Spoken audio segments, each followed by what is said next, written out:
Did you know that animals see the world differently from us? Take this. Pigeons actually have better vision than humans.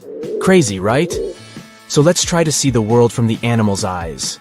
Let's start with snakes. Their way of seeing the world is totally different from ours. They have special infrared sensitive receptors in their snouts. This allows them to see the radiated heat of warm-blooded mammals. Now let's move on to cows. These big guys don't see colors as well as humans do. They can't see the color red because they don't have the necessary receptors in their retinas for that. So they only perceive variations of blue and green. Also, they don't like it when someone approaches them from behind. They have a near panoramic vision, and the only area they can't see is directly to the back. So if you're ever sneaking up on a cow, make sure you give them a heads up. Horses have a blind spot right in front of their faces because of their eye placement.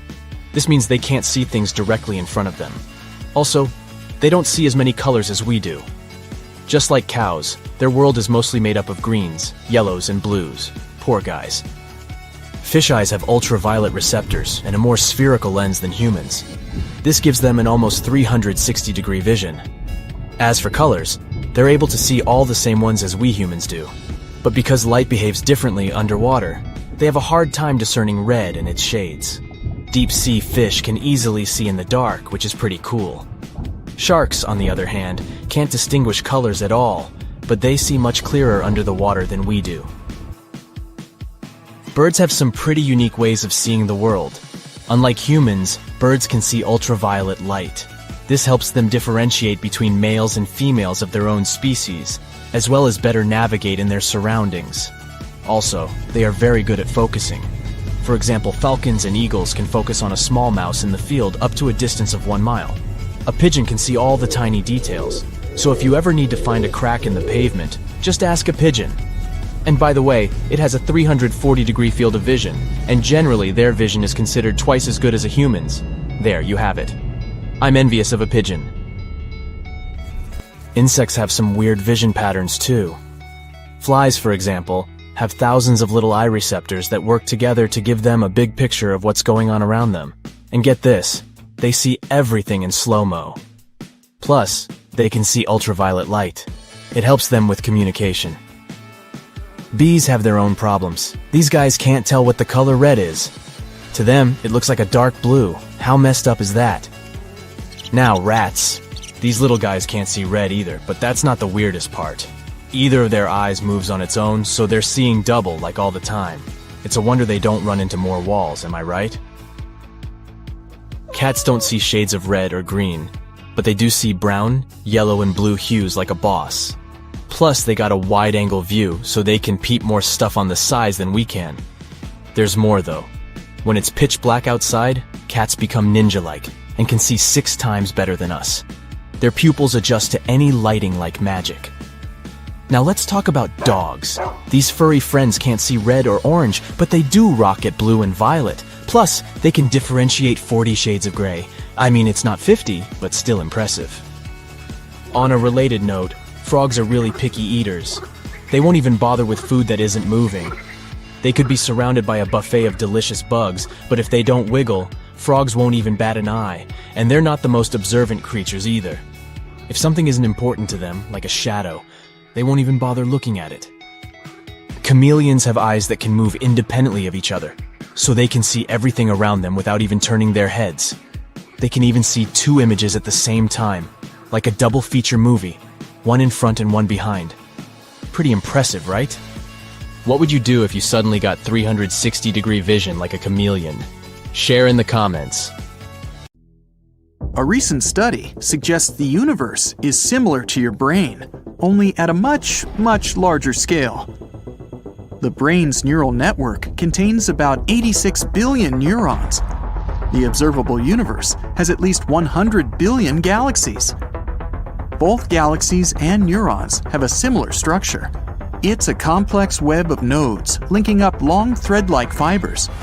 But in each of these systems, the fibers make up a mere 30% of the total mass, and the remaining 70% are either water in the brain or dark energy in the universe. The ways that galaxies and webs of neurons connect with one another are surprisingly similar. In both cases, The process follows the same physical principles. At the same time, some researchers claim the resemblance between the brain and the universe is only superficial. Your mind perceives tiny details and joins them, and then it comes up with a conclusion that has nothing in common with reality, like the brain is a mini-universe. In billions of years, the universe is likely to expand so much that we won't be able to see any stars in the sky. To turn Earth into a black hole, you'd have to squeeze it until it was the size of a marble. And if you wanted the sun to become a black hole, you'd have to compress it until it's no more than 4 miles across. A starburst galaxy is a galaxy that's forming tons of new stars at breakneck speed. It usually happens after 2 galaxies merge into one. While Earth has only one natural satellite, Jupiter is surrounded by at least 79 moons. In the universe, there are not only dwarf planets, but also dwarf galaxies. They have from 1,000 to a few billion stars. For comparison, the Milky Way galaxy is made up of 250 to 400 billion stars. A supermassive black hole 250 million light-years away from Earth hums the deepest sound ever detected from any object in the universe. It's 1 quadrillion, which is 1 with 15 zeros, times deeper than what the human ear can hear. Planet Kelt 9b is 670 light-years away from Earth. It's an ultra-hot Jupiter. Those are giant, scorching hot planets with a mass similar to that of Jupiter. On Kelt 9b, the heat is so great on the day side of the planet, it tears molecules apart. Any liquid floating in outer space forms itself into a sphere. It also happens in low Earth orbit. Our home Milky Way galaxy is more than 105,000 light-years across. All the planets of the solar system would fit between Earth and the Moon with some space to spare. Black holes spaghettify things. It happens when something gets past the point of no return. Then the black hole's gravitational pull starts to stretch this object in one direction and squeeze in another. The first celestial body that astronomers identified as a spiral was the Whirlpool Galaxy. Its long arms are made of gas and stars, and everything is sprinkled with fine space dust. When you're on Earth, you can only see 5% of the universe. A star coming too close to a black hole can be torn apart by its gravitational force. WASP-12b is a giant planet 1,400 light-years away from Earth. It's made up mostly of gas. Unfortunately, the planet is doomed. It orbits too close to its parent star. In about 10 million years, WASP-12b will be swallowed by its greedy sun. Our Milky Way galaxy and the Andromeda Galaxy, its closest neighbor, are going to meet in a bit less than 4 billion years. When they collide, they'll form one huge elliptical galaxy. One of Saturn's smaller moons, Enceladus, reflects almost 90% of the sun's light. It makes the moon one of the brightest objects in the solar system. But since it reflects sunlight instead of absorbing it, the temperatures on Enceladus's icy surface drop to -330 degrees Fahrenheit. The highest mountain in the solar system is Olympus Mons on Mars. It's 3 times as high as Mount Everest. If you were standing on top of Olympus Mons, its slopes would be hidden by the planet's curvature. In our solar system, Mercury and Venus are the only 2 planets without moons. Scientists who are planning to send droids to Mars want to load the machines with lots of heavy equipment. The droids will also be built from stronger materials, all because of the relatively low gravity on the red planet. Everything on Mars is almost 3 times lighter than on Earth. Pluto's largest moon is half the size of the dwarf planet itself. This makes Charon, that's the moon's name, the largest known satellite relative to its parent size. There are 3 golf balls on the moon. They were launched during the Apollo 14 mission. Mathematicians claim white holes might exist, even though scientists haven't found one yet. If you came across a white hole, you wouldn't be able to enter it from the outside, but you'd see light and matter escaping from within. On our planet, one full rotation takes 1 day, but the Sun is so enormous that it needs 25 to 35 Earth days to make one rotation. The Moon is not a perfect sphere. It's shaped more like an egg because of the Earth's gravity. Spacesuits protect astronauts from huge temperature differences during spacewalks, from negative 250 degrees Fahrenheit to positive 250 degrees Fahrenheit. A neutron star gets born after a supernova collapses. After birth, it rotates extremely fast, about 60 times per second. But this rate can sometimes grow up to 600 times per second. In 2007, astronomers started to receive ultra-bright and ultra-strong radio signals. Named fast radio bursts, they were coming from somewhere billions of light years away. When astronauts are in space, they often see random flashes of light. They occur when cosmic rays hit the optic nerve in the eye. If you traveled around Pluto's equator, it would be the same distance as walking from Rome to New York City. If you visited GJ 504b, a planet located a mere 57 light-years away from Earth, you'd see that the planet is glowing. It's because of the heat left after its formation.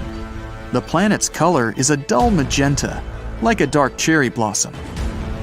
Jupiter has the shortest day of all the planets in the solar system. It lasts just 9 hours and 55 minutes. Because of its fast rotation, Jupiter isn't a perfect sphere. It's a bit flattened.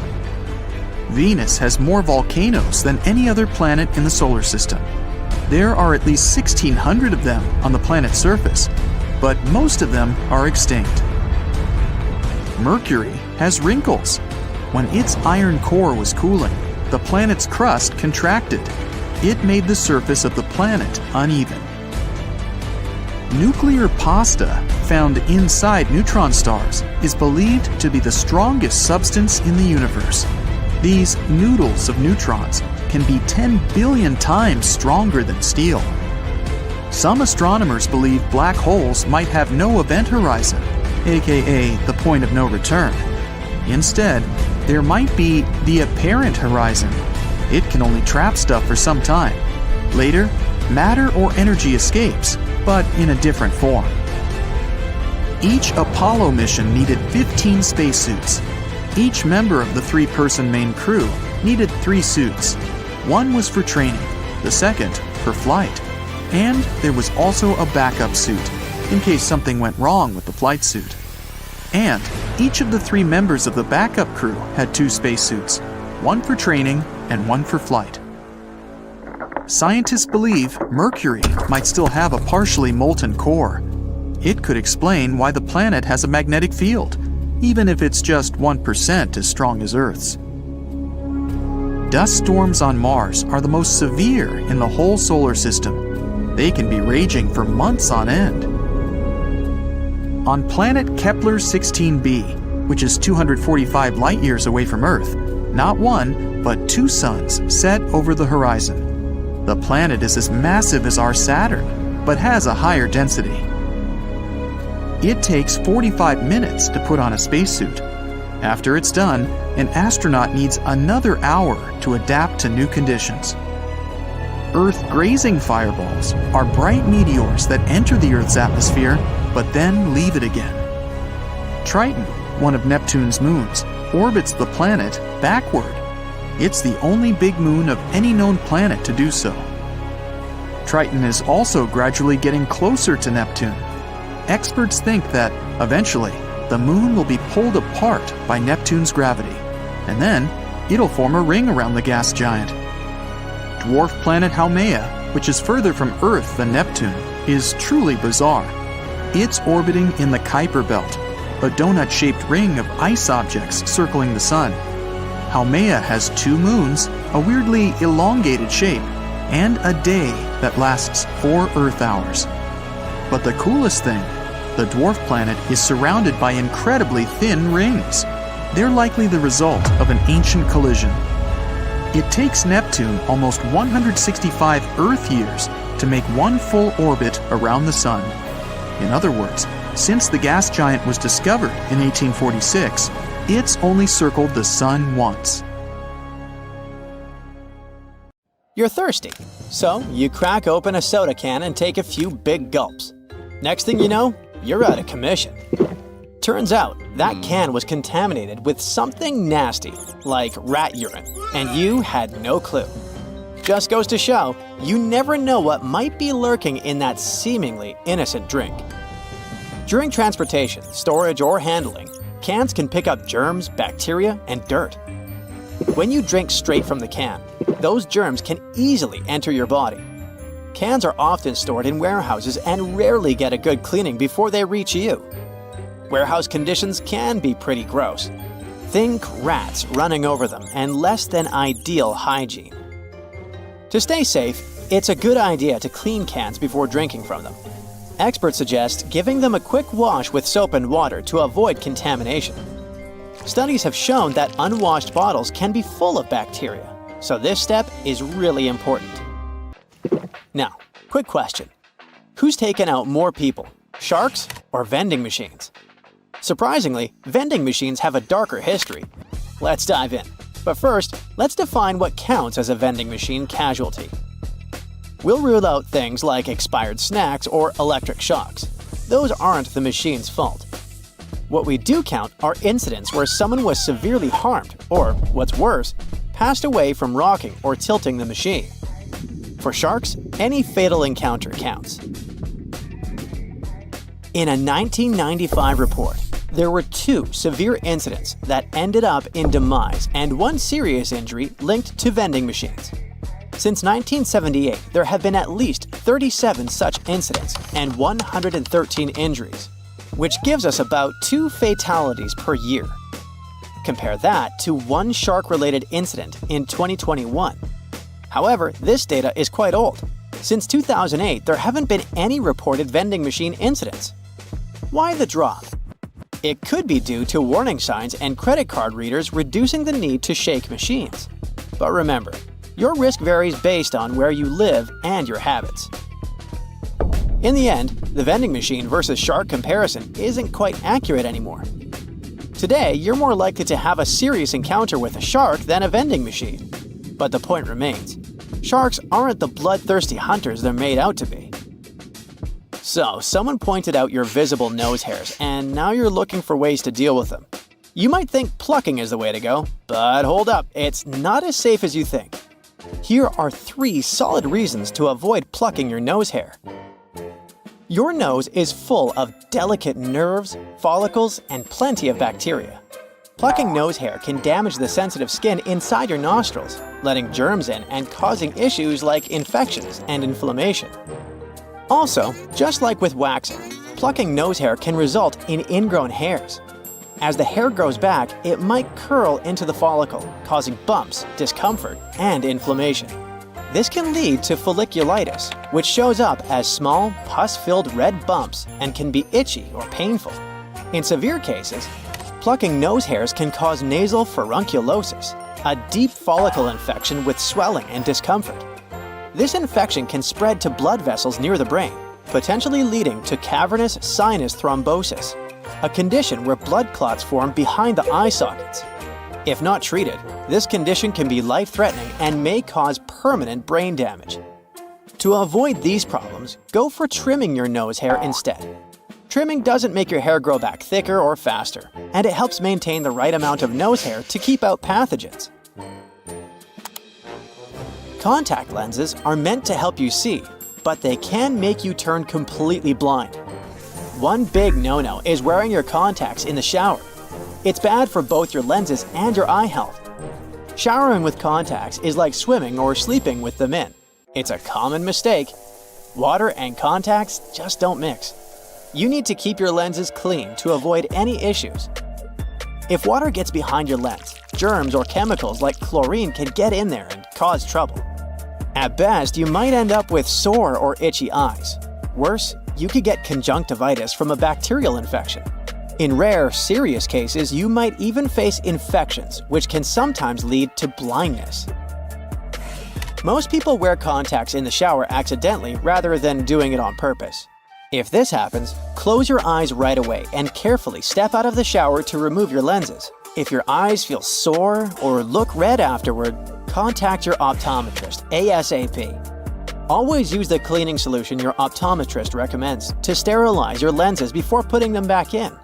But really, it's best to take out your contacts before showering or bathing. If there's one piece of home decor you should keep a close eye on, it's snow globes. They might seem harmless, but a family in East Hampton, Massachusetts would beg to differ. In a crazy turn of events, a snow globe sparked a fire in their apartment while no one was home. Luckily, quick-thinking neighbors and a swift response from the fire department kept the blaze from spreading through the entire complex. It was a normal Thursday morning when, around 11:30 a.m., neighbors heard smoke alarms blaring in the apartment and dialed 911.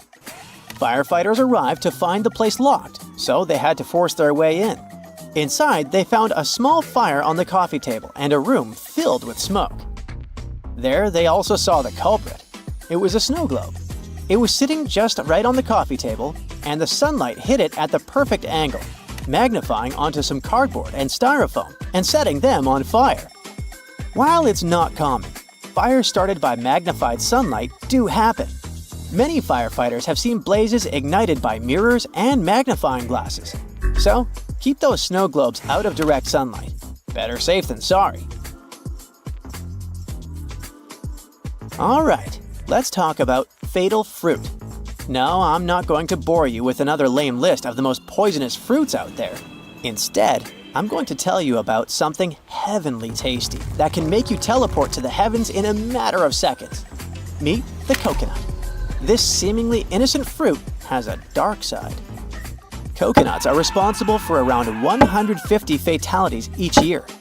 These bad boys have a whole page dedicated to the fatal incidents they've caused. A full-size coconut weighs about 3 pounds 3 ounces. And if you know a thing or two about physics, you'll understand that gravity makes them even more dangerous when they fall from trees. But it's not just falling coconuts you need to worry about. Consuming large amounts of coconut water can lead to sudden cardiac arrest due to hyperkalemia, thanks to its high potassium levels. And while rare, there have been cases of anaphylaxis in people with coconut allergies.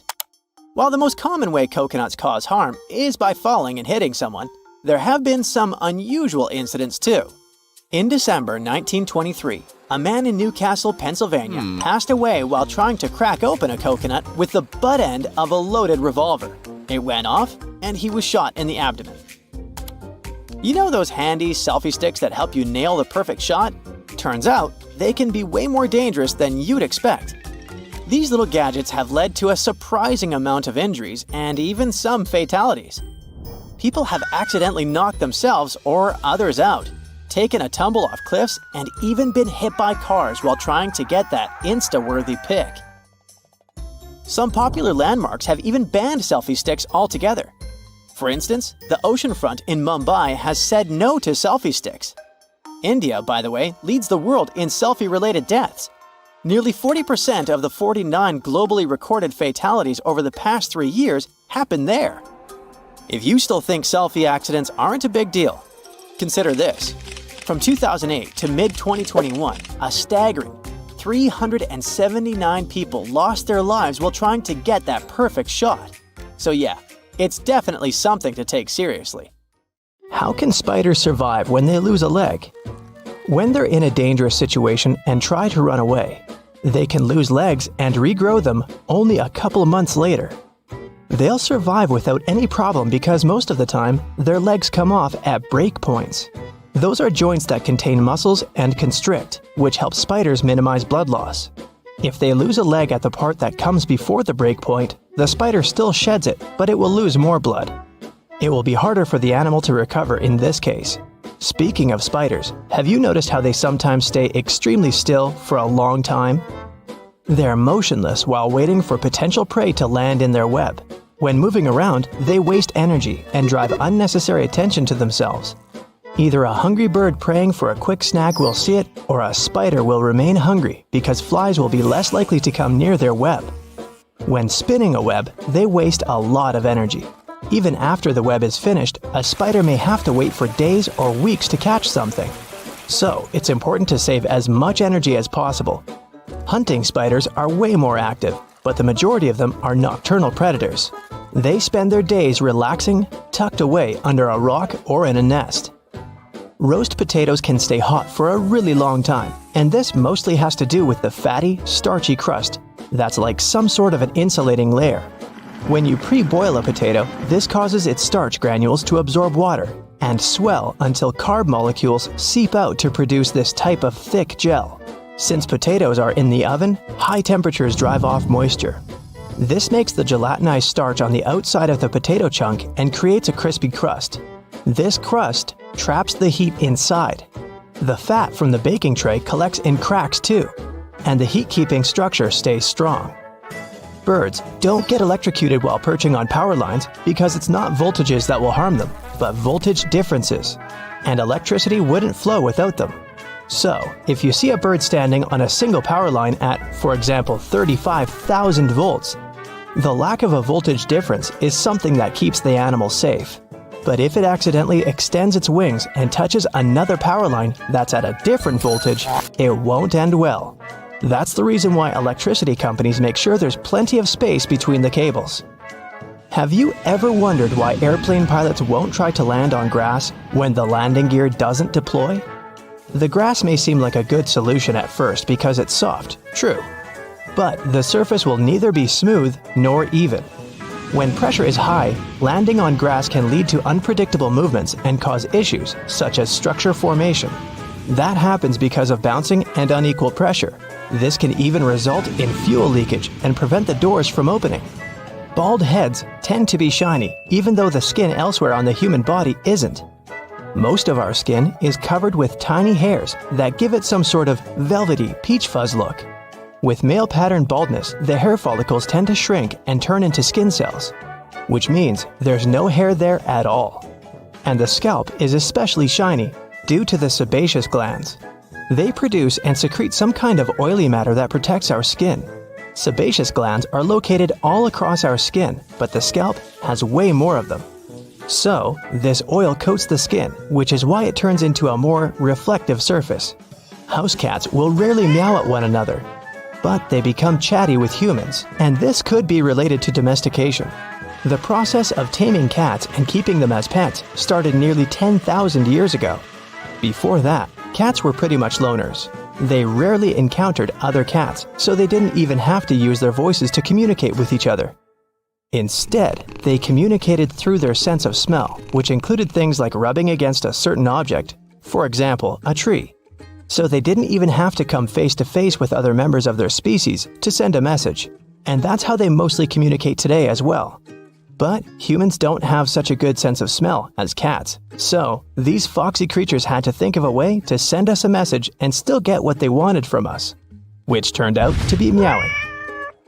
If you're planning a day trip to a desert, for example, the Sahara in North Africa, you're going to want to bring good sunscreen, and a lot of water, of course, but also a snug sleeping bag if you're planning to spend the night there too.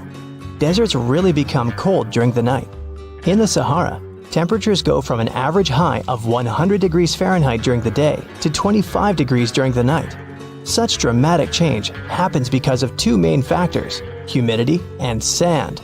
Sand doesn't retain heat that well. When light and heat from the sun reach a desert, sand grains from the top layer absorb heat. But they release it back into the air relatively quickly. So during the day, the sand radiates the energy coming from the sun, which eventually heats the air and leads to extremely high temperatures. And during the night, the sand is quickly losing heat once again. But this time, there's no sunlight that would reheat the desert. That leaves the sand colder than before and leads to such low temperatures. In arid deserts such as the Atacama Desert in Chile and the Sahara, the humidity is extremely low. That means the amount of water vapor in the air is almost zero. Unlike sand, water does well to store heat. Water vapor in the air traps heat close to the ground. It's like you cover the ground with a huge blanket. That way, you stop it from dissipating into the atmosphere. Also, when the air has a high level of humidity, it requires more energy to heat up. That means it takes more time for that same energy to disappear and for the surroundings to get colder. Since there's almost no humidity in deserts, such areas can both quickly heat up and cool down. If you microwave water for tea, it will taste worse than when it's made with a kettle. That's because the temperature of the liquid is the main factor for a good tea. Water should reach a rolling boil before you pour it over tea leaves, whether they're loose or bagged. It's an easy thing to do with tea kettles, both the electric and stovetop varieties. When the burner or the electric heating element is on, the water at the bottom of the vessel warms up. As it's getting hotter, water through the rest of the kettle comes to the boiling point. A microwave doesn't heat from the bottom up. It creates electromagnetic waves that randomly jump around the box. You probably notice when you try to reheat leftovers, they end up partially frozen in some spots and extremely hot in others. The same will happen with water because it's hard to control microwave energy. Overheated liquid won't be good for tea either. When water goes above 212 degrees Fahrenheit, which is the boiling point for water, it can destroy the compounds that give a tea its specific flavor. Have you ever wondered why those electrical plugs most Americans use have holes in the prongs? The story dates back to the early 20th century when Harvey Hubbell Jr. invented different types of electrical plugs. He started with the detachable electric plug, which was the first ever of that type. Some of his designs had prongs with indents, those aligned with tiny bumps inside the electrical sockets. Such an indent and bump system secured the prongs in place after people would insert a plug into a socket. At some point, these indents gave way to holes, which worked in the same way. But that's just part of the story. Most of the modern outlets don't even have bumps anymore. They keep plugs from falling out of the wall by using friction and pressure. Today, some manufacturers insert a rod through all the holes in a line of prongs. That's how they lock them in place while encasing them in plastic. Some also say the holes save metal, which cuts costs of manufacturing in the long term. Squirrels' teeth never stop growing, but the animals wear them down by gnawing on nuts and other hard foods. The front of the rodent's teeth is actually orange. It's because they're covered in special tough enamel. Bet you're glad you don't have that to deal with. Some bird species don't mind munching on chili peppers. That's because they can't feel the heat. Peppers burn your mouth because they contain a special chemical, capsaicin, but birds don't have the taste buds needed to feel its effects. The rhino's horn is made of hair, or at least the same protein that makes up your hair and nails. This protein is called keratin. Such a horn is kinda unique since other animals have horns with a bony center. The woodpecker can peck the wood 20 times per second. This pace is almost too high for the human eye to notice. How much wood would a woodpecker peck if a woodpecker could peck wood? The number of pecks often reaches a total of 8,000 to 12,000 a day. A starfish does have eyes, one on the end of each of its arms. These eyes are light-sensitive groups of cells. Frogs don't need to drink water. Instead, they have an area known as the drinking patch. It's on their bellies and thighs. They use it to absorb water directly through the skin. Well, that could save some time. Most caterpillar species have around 4,000 muscles in their body, and almost 250 of them are in the head alone. Christmas tree worms are much more beautiful than you can imagine. But even though the pines look awesome, 2/3 of the worm's body is hidden in a calcium carbonate tube. And the point of this is, I don't have one. Narwhals' famous tusks are actually their teeth that are kind of turned inside out. These unicorns of the sea have just 2 teeth, and in males, one of them grows right through their upper lip. Unlike your teeth, this one is tough inside and sensitive and soft on the outside. The anteater doesn't have teeth, but it's not a problem. This creature has a super long tongue. This tongue helps the animal lap up more than 35,000 termites and ants every day. Well, that's one way to lick hunger. The flea can jump more than 200 times their body length. If humans had such an ability, they would jump as high as the Empire State Building. Woohoo! The red-eyed tree frog's eggs can hatch earlier if they sense their environment isn't safe. Small animals with fast metabolism see in slow-mo. This helps them escape larger creatures. Koalas' fingerprints are very, very similar to the human ones. Sometimes these animals' fingerprints even get confused at crime scenes, probably in Australia. The hippo's sweat is pink and not exactly sweat. It's a reddish, oily fluid. Its function is to not cool the body, but to moisturize the skin and protect it. This fluid also functions as an antibiotic. So, you get sunburn or cut, you can smear a hippo all over you. Polar bear skin is black, and the hairs of their coat are hollow and almost see-through. These animals have fur growing even on the bottom of their paws. This gives them a better grip on ice and protects against cold. Some species of tarantulas, some of the largest spiders in the world, can live without food for more than 2 years. I still think they're creepy. Platypuses close their eyes while swimming. They have special folds of skin covering their ears and eyes. They prevent water from getting inside. These animals' nostrils also have a watertight seal. Emus can't walk backwards, but scientists aren't sure why. These flightless birds are the only ones that have calf muscles. Emus can sprint really fast. They can also travel long distances, but they can't back up. Crocodiles can't move their tongue because it's attached to the mouth roof. It keeps the throat closed and protects the animal's airway. Water snakes, dolphins, whales, alligators, crocodiles, and turtles can drown. It'll happen if they stay underwater for too long. These animals can't breathe in the water. They can just hold their breath for a very long time. Only one species of birds can fly backwards. That's hummingbirds. Hey, go talk to the emu. These tiny birds can also beat their wings up to 80 times per second. Despite what elephant shrews look like, these small animals are more closely related to elephants than shrews. Maybe that's why they have their trademark trunk-like noses. Elephant shrews use them to munch on insects. True enough. Cats, as well as other felines, can't taste sweet things. They don't have the taste buds needed for that. Too bad, more for me.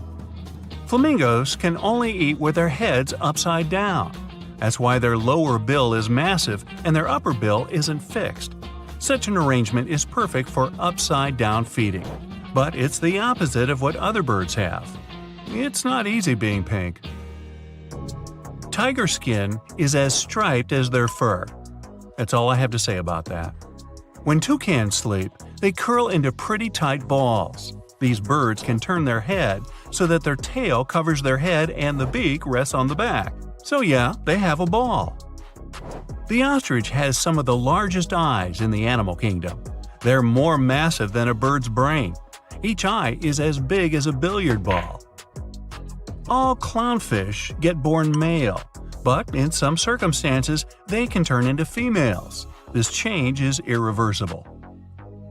Unlike most fish, when seahorses mate, they do it for life. Even cuter, when the mates travel, they move side by side and often hold on to each other's tails. The male usually gets stuck schlepping the luggage. Termites never sleep. They don't need to recharge their batteries. But they can eat 24 hours a day, 7 days a week, on your house. The sloth needs up to 2 weeks to digest its food. Hey, take your time, no hurry, nothing on the schedule. Dogs' nose prints can be used for their identification. They are similar to human fingerprints and unique for each animal. Owls don't have eyeballs. Instead, they have eye tubes that don't move in the eye sockets. Penguins don't have external ears, but their hearing is especially sharp, especially when they're on the lookout for polar bears. Shh, let's not tell them. Jellyfish are up to 98% water. That's why when they get washed ashore, their bodies can evaporate into the air after just a few hours.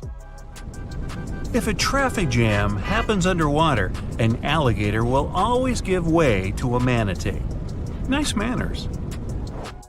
Grizzly bears have such a strong bite that they can crush a bowling ball. So it's smart just to let them win. Giant pandas aren't picky about their sleeping spots. They usually fall asleep wherever they are, in most cases right on the forest floor. The giant panda's newborn cubs are tiny. They weigh like a small cup of coffee and are smaller than a mouse. The red handfish can walk along the ocean floor with the help of its hands. But of course, they are not hands, but evolved fins. Really. Cats don't usually meow at each other. A study has shown the felines use this way of communication mostly to get attention from us humans. And it works. Sloths can't shiver. It's not that they're too busy digesting that 2-week-old meal. Their fur is sometimes covered with algae, and when they get too hot or too cold, their metabolism shuts down. During the hard times, immortal jellyfish transform themselves back into their younger state. Once they reach the stage when they're nothing but a blob of tissue, like me, these creatures start to grow again, and this process can apparently repeat again and again. The closest living relatives of the T-Rex are chickens and ostriches. Don't turn your back. The moray eel has another set of jaws that can extend from his throat. First, the main jaws close around an unlucky sea creature. Then the additional set grabs the eel's future meal with backward-pointing razor-sharp teeth. And after that, the captured animal gets dragged back into the eel's throat. I just lost my appetite. Some species of snails have hairy shells. Thanks to these hairs, snails can better stick to wet surfaces. When humpback whales hunt, they often gather in a group and apply a bubble net tactic to catch their food. The bubbles don't let the schools of fish get away. Snow leopards can't roar like other large felines. It has to do with their less developed vocal cords. But these animals can meow, growl, hiss, and even purr. Not to drift away from their group while napping, sea otters hold hands. They can also entangle themselves in giant seaweed for the same purpose. Hey, it kelps. Lions are often called the king of the prairie. I thought it was the king of the jungle. And still, up to 90% of all the hunting in the pride is done by the females. The males are in charge of protecting the territory and the pride members. And they make the delicious potato salad known as Hakuna Matata. Cats are famous for their uncanny ability to move their ears, all because kitties have 32 muscles in each outer ear. Some shark species can glow in the dark. Unfortunately, only other sharks can see this greenish glimmer. You have up to 8,000 taste buds, but your pooch has just a bit over 1,500. The blue jay can imitate other birds. Its favorite is a hawk's call. The blue jay uses it to scare away other birds from its territory. Slow lories are insanely cute and just as treacherous. They're the only known venomous primates. They have a gland in the crook of their inner arm. It secretes toxins that can cause unpleasant consequences in people. The hartebeest has an amazing evasion tactic. To run away from other animals, they move in a zigzag pattern. Bottlenose dolphins have names for one another. Those are specific whistles. Hey Bob, hey Charlie, hey Dolly, hey boys, and thanks for all the fish. Giraffes have long, and I mean it, black tongues. Scientists suppose this color might protect the tongue from getting sunburned. Well, that's all I got. See ya. Now, with selfies taking over the social media world, phone companies had to adapt to the way people hold their phones and use their cameras. Apparently, most users tilt their heads slightly to the right when taking selfies. With the camera located in the left corner, it makes it easier to make sure the camera will be in line with the usual tilt of selfie takers. Ooh, genius. This allows for a more natural look, making the image look better to leave you feeling great. Cameras on the back of most phones are on the left side as well. Sorry, left-handers, this was designed for the more common right-hander. Mount Everest might be getting all the attention, but Mauna Kea in Hawaii is technically the tallest mountain in the world. Measuring over 33,000 feet from base to summit, the only thing holding Mauna Kea back from the title is that it's mostly underwater. Australia is wider than the Moon. The Moon has a diameter of over 2,100 miles, while Australia's diameter from coast to coast is almost 2,500 miles. While it may be wider, the Moon wins with the land area, over 15 million square miles. Whew, that's huge. And all that cheese. Antididophobia is the fear that at any point, somewhere in the world, a duck or goose may be watching you. The person isn't necessarily afraid that the duck or goose will get too close to them or even touch them. They just don't like the feeling of being watched. It was first described in a comic strip to show how anyone can be afraid of anything. Anything can be a phobia. A duck just watching my every move would certainly give me the heebie-jeebies. I might just quack up. Crows are pretty good at recognizing people's faces and have even been found to remember people for a long time. This could be a good thing or a bad thing, depending on how nice you are to them. You don't want to come across a crow that's holding a grudge against you. You probably can't tell which crow is which very easily, so it might be better to play it safe and just give them all a little wave. In the city of Yoro in Central America, they have an annual event known as the Rain of Fish. Not that the locals get a choice for it anyways. Every year in May or June, a torrential rainstorm rolls through town, leaving a mass of fish flopping around in the streets. The phenomenon is believed to be caused by waterspouts or water tornadoes, which drop the fish far from home. Seafood delivery for free? Yes, please. A photon, the most basic part of light, takes thousands, maybe millions of years to travel from the sun's core to its surface. But it only takes 8 minutes and 20 seconds on average to get to your eye once it's at the surface. That means that the sunlight we see is very ancient, older than the human race itself. There are only 4 words in the English language which end in "dos." Tremendous, horrendous, stupendous, and hazardous. Sounds like the teacher's comment on my report card. A single strand of spaghetti onto your fork has a name. It's called a spaghetto. In the Italian language, an I at the end of the word means that it's plural, while an O is singular. This goes for all types, like gnocco instead of gnocchi, fettuccino instead of fettuccine, and raviolo for a single parcel of goodness. Accidentally eating one of those fruit stickers on apples, peaches, and pears shouldn't worry you at all. They can be eaten, but they aren't exactly edible. It'll just leave your body as everything else does. The glue used for them is regulated by the FDA, but it's still recommended that you wash the fruit and remove the sticker before chomping down on it. Dolphins not only have names for each other, but they'll call out for their friends specifically. Makes you wonder what names dolphins have for us when we get in the water.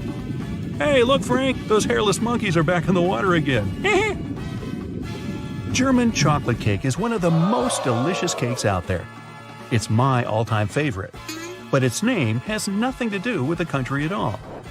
Named after an American baker called Samuel German, who made the tasty treat in 1852. The Eiffel Tower can be 6 inches taller during the summer because of thermal expansion. When the iron heats up during really hot days, the iron particles expand, taking up even more space. 2 planets in our solar system rotate the opposite way as the others. Venus and Uranus have this backward rotation. Venus also has the longest day of any planet in our solar system, completing a rotation every 243 Earth days. A baby puffin has the adorable name of Puffling. To feed its chick, the puffin parent will carry about 10 fish in its beak at a time. While you sleep, you can't smell anything, even really bad or potent smells. Our taste and smell senses are cut down by 50 to 20% during flights. This is why airplane food always tastes like cardboard or too salty. Sounds like a pretty convenient excuse from the airlines to me. Look at any watch advertisements, and the time on display should be 10:10. This is because of the positive effect it has. It looks like a smile, and usually the brand name of the watch is directly below the 12. Stewardesses is the longest word that is typed with only the left side of the keyboard. The word itself isn't used much anymore. Most people say flight attendant instead. Those dum-dums who call out, "Hey, you!" are normally invited to exit the aircraft mid-flight. The longest English word is a crazy 189,819 letters long. I won't spell it out here, but it's the full name for the large protein nicknamed Titan. To say this out loud would take over 3 hours. So grab a snack and settle back, because we're going to be here for a while. Nah, I wouldn't do that to you. Eunoia, at 6 letters long, is the shortest word in the English language that contains all 5 main vowels. Eunoia means beautiful thinking or well mind. It's rarely used these days in the medical field. And if you add 2 of them, you'd then have a para-eunoia. Nah, not really. Glass balls can bounce higher than rubber ones. When a rubber ball hits a surface, it deforms before returning to its original shape. And a lot of energy is lost in this process. A glass ball doesn't compress at all, keeping a lot of its energy for the bounce back up. Here's a flash. Kangaroos can't walk backward. Their long feet and heavy tail make walking impossible, forward or backward. They can move side to side with incredible agility, but jumping back is impossible because of that large muscular tail. So let's go to the hop. The loneliest creature on Earth is a whale that's been calling for a mate for a long time. Researchers identified the whale's abnormally high call decades ago, and is believed to have never received a response. The unknown whale is called lonely because it communicates at a frequency not used by any other whale in the Pacific Ocean. How sad. Meanwhile, the lyrebird can mimic almost any sound it hears, including chainsaws. The Australian species not only copy other birds, but other animals too, like koalas and dogs. In captivity, they'll also copy artificial sounds, such as car alarms, trucks, and chainsaws. The Northern Hemisphere holds roughly 90% of the world's population. No wonder the streets are so crowded up here. The cougar goes by more names than any other animal. The cougar has been given over 80 names. The puma, mountain lion, panther, and catamount are all the same thing. Just don't confuse them with bobcats, lynxes, jaguars, or leopards. They don't appreciate that. Most people can't lick their own elbow. The length of your arm combined with the flexibility of your joints makes this impossible for many. Your elbow is just far enough down on your arm that you can't reach it. Go ahead, try it. I'll wait. Okay, time's up. Octopuses and squids have beaks like birds. The beak is made of the same material that our fingernails are made of, keratin. They can also fit through anything that their beak can, making them the ultimate escape artist. Not you, Houdini. There are over 31 million seconds in a year. We recently discovered this tiny chameleon in Madagascar. At less than an inch long, it's the size of a seed and could fit easily on the tip of your finger.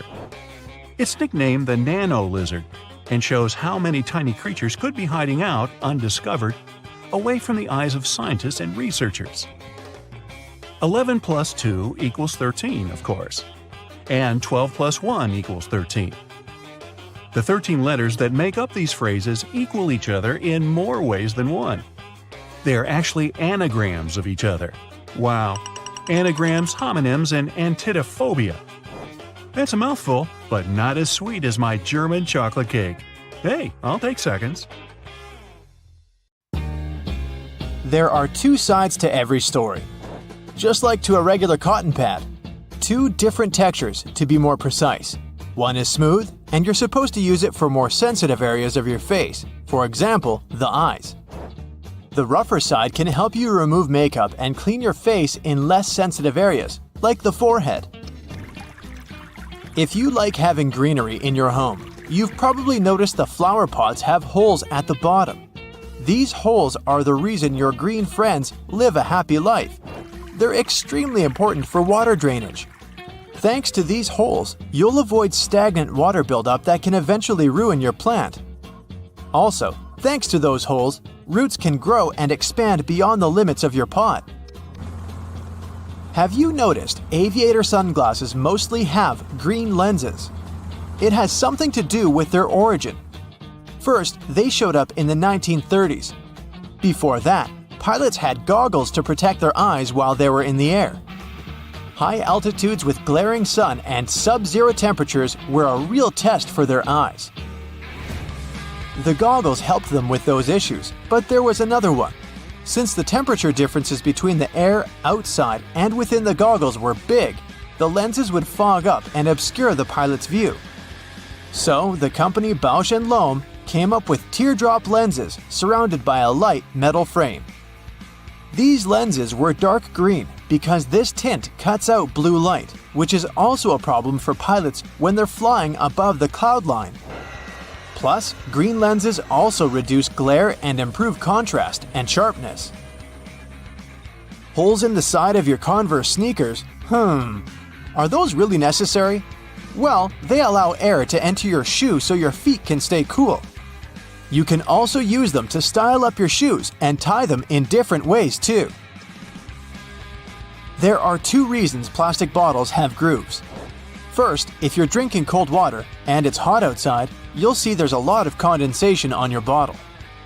Or maybe if you're playing some sport or working out. Your hands are sweaty, and if a bottle had a smooth surface, it would be more difficult to grip it, so the ridges are there to improve your hand grip. The second reason is that because of these ridges, manufacturers can use thinner plastic. That means they need less material in overall production. And that plastic is still firm enough for the bottle to maintain its shape. Wooden coat hangers are not just there to look nice.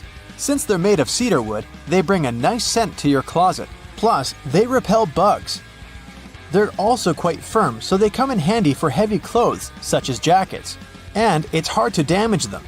So, they'll serve you longer. You may have noticed there's a colored square at the bottom of your toothpaste. These blocks mostly come in blue, red, green, and black.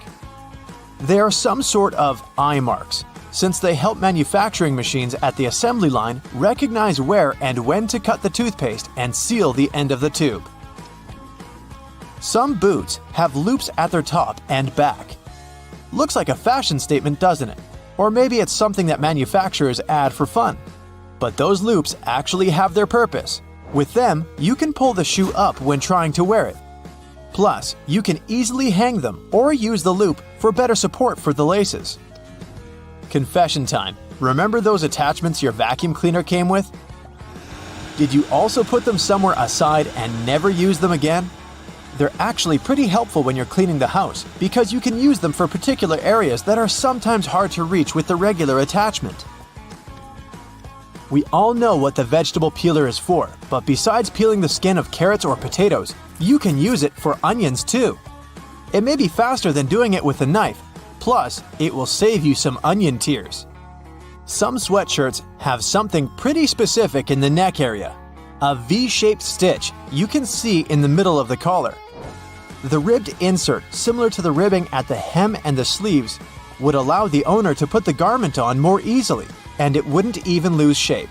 The V insert would stretch, so a person wearing the sweatshirt could get their head through the neck. Its purpose was also to absorb sweat. In its early versions, sweatshirts had both the back and the front of the collars.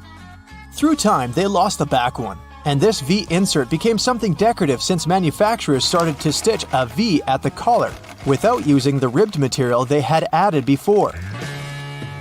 Brightly colored squares or circles you see on food packages aren't an indication of vitamins, minerals, or certain flavors that food contains.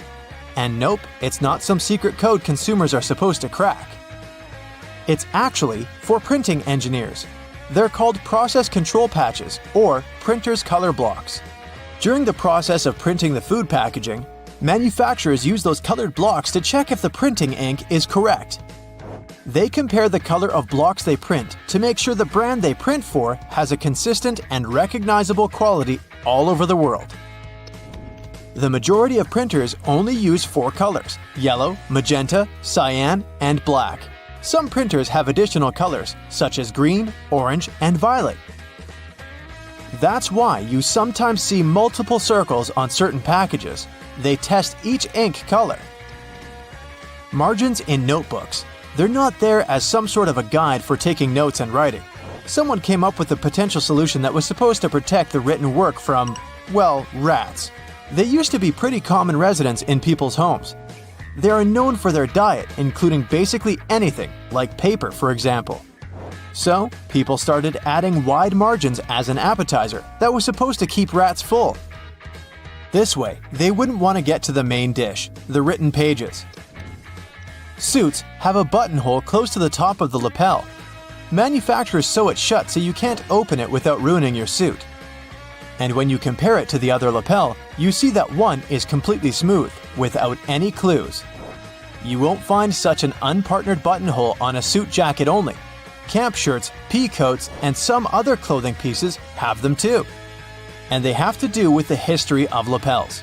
The earliest ones showed up at the beginning of the 19th century. Before this, men mostly wear frocks with high collars.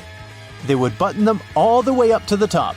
During hot days, they would relax the button stance, turn down the collars, and leave the top button undone.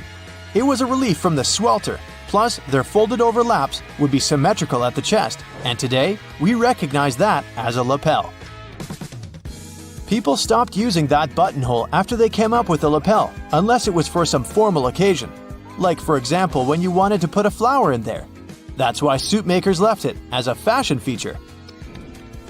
Tea bags. It's pretty easy to guess what they're for, but they come in handy if you have smelly feet after a long day in your shoes. Just pop tea bags, unused of course, in your shoes during the night. By the time you wake up, tea bags are going to effectively absorb all the unwanted odors. Binder clips can also have a helpful purpose besides their main one. You can clip your money to keep it together. Same is true for paper clips. If your favorite bracelet broke and you're looking for a way to hold it on, a paper clip might help. Just hook one through each end of the bracelet, twist it tightly, and your bracelet is good to go.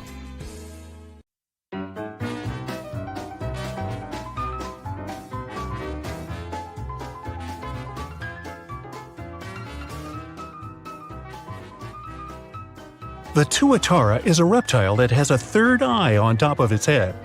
The eye has a retina, nerve connections, and a lens, but isn't used for seeing, as during growth it quickly becomes covered by scales. Scientists are still trying to find the eye's mysterious function.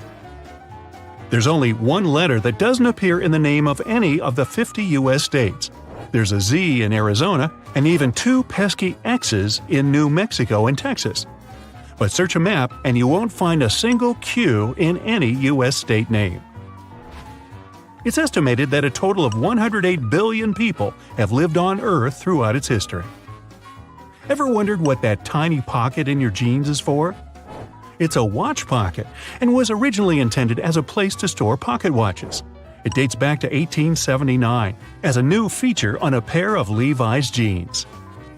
Over 3 billion pounds of potatoes are used to make McDonald's fries every year, which is around 15% of all the potatoes grown in America in 2020. Unlike humans, cats don't have the same amount of toes on their front and back paws. They usually have 5 toes on their front paws, but only 4 on their back ones. If you've got a feline companion, go take a look. The entire population of Earth could fit inside Los Angeles. With the world's population being 7.5 billion, this seems crazy.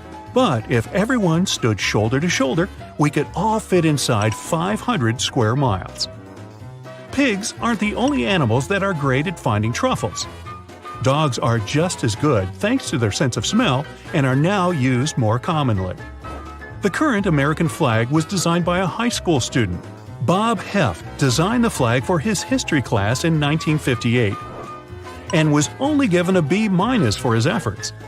Later, his design was chosen out of more than 1,500 others to become the new flag. His grade was unsurprisingly changed to an A after this. The pandas in your local zoo may look at home, but unless you're in China, they're just on vacation. That's because technically all pandas are on loan from China and are the property of that country. The sentence, "The quick brown fox jumps over the lazy dog," uses every letter in the English language. In 1974, a full NASA spacesuit cost between $15 and $22 million. But over time, NASA hasn't replaced worn-out suits, leading to them only having 4 working EVA suits left. But have no fear, since 2009, NASA has been working to upgrade their outside-the-spaceship wardrobe with an investment of $200 million. Does that come with sequins? Hot water actually may freeze faster than cold water. This is because the cooled water at the bottom is denser than the hot water at the top, and this uneven temperature distribution speeds up the cooling process. In a 12-hour period, it's likely that an ant will only take 8 minutes of rest. They're really switching up the definition of a power nap. Camels have 3 sets of eyelids and 2 rows of eyelashes to protect them from the blowing sands of the desert. The letter X was first used to represent a kiss all the way back in 1763. It was first used in a letter written by British naturalist Gilbert White. No one actually knows if we're spelling William Shakespeare correctly, and it looks like the man himself wasn't too sure either. He signed his name in a number of ways. But it turned out he never signed anything as William Shakespeare, despite it being the accepted spelling today. The word swims still looks the same even when turned upside down, like that. A tiny percentage of the static that you see on old TV screens is residual radiation left over from the Big Bang. If you were to lift up the tail of a kangaroo, and I wouldn't necessarily recommend this, the animal would no longer be able to hop. Kangaroos use their tails as a third leg to propel them forward and also to keep balance. So basically, they'd fall over. If you're heading to London to see the famous London Bridge, think again, as the original bridge is now in Arizona. By the 1960s, London Bridge was falling down. Really? And so the city decided to sell it to an American oil tycoon, Robert P. McCulloch. It was disassembled, each piece labeled, shipped over to the U.S., and reassembled. It can now be found in Lake Havasu City. Movie trailers, those teasers of upcoming movies shown before the main feature, were originally shown after the movie, which is why they're called trailers. Oh. You don't have to worry about a crocodile mocking you, as they can't actually stick out their tongues. Crocs have a membrane in their mouth which prevents the tongue from moving.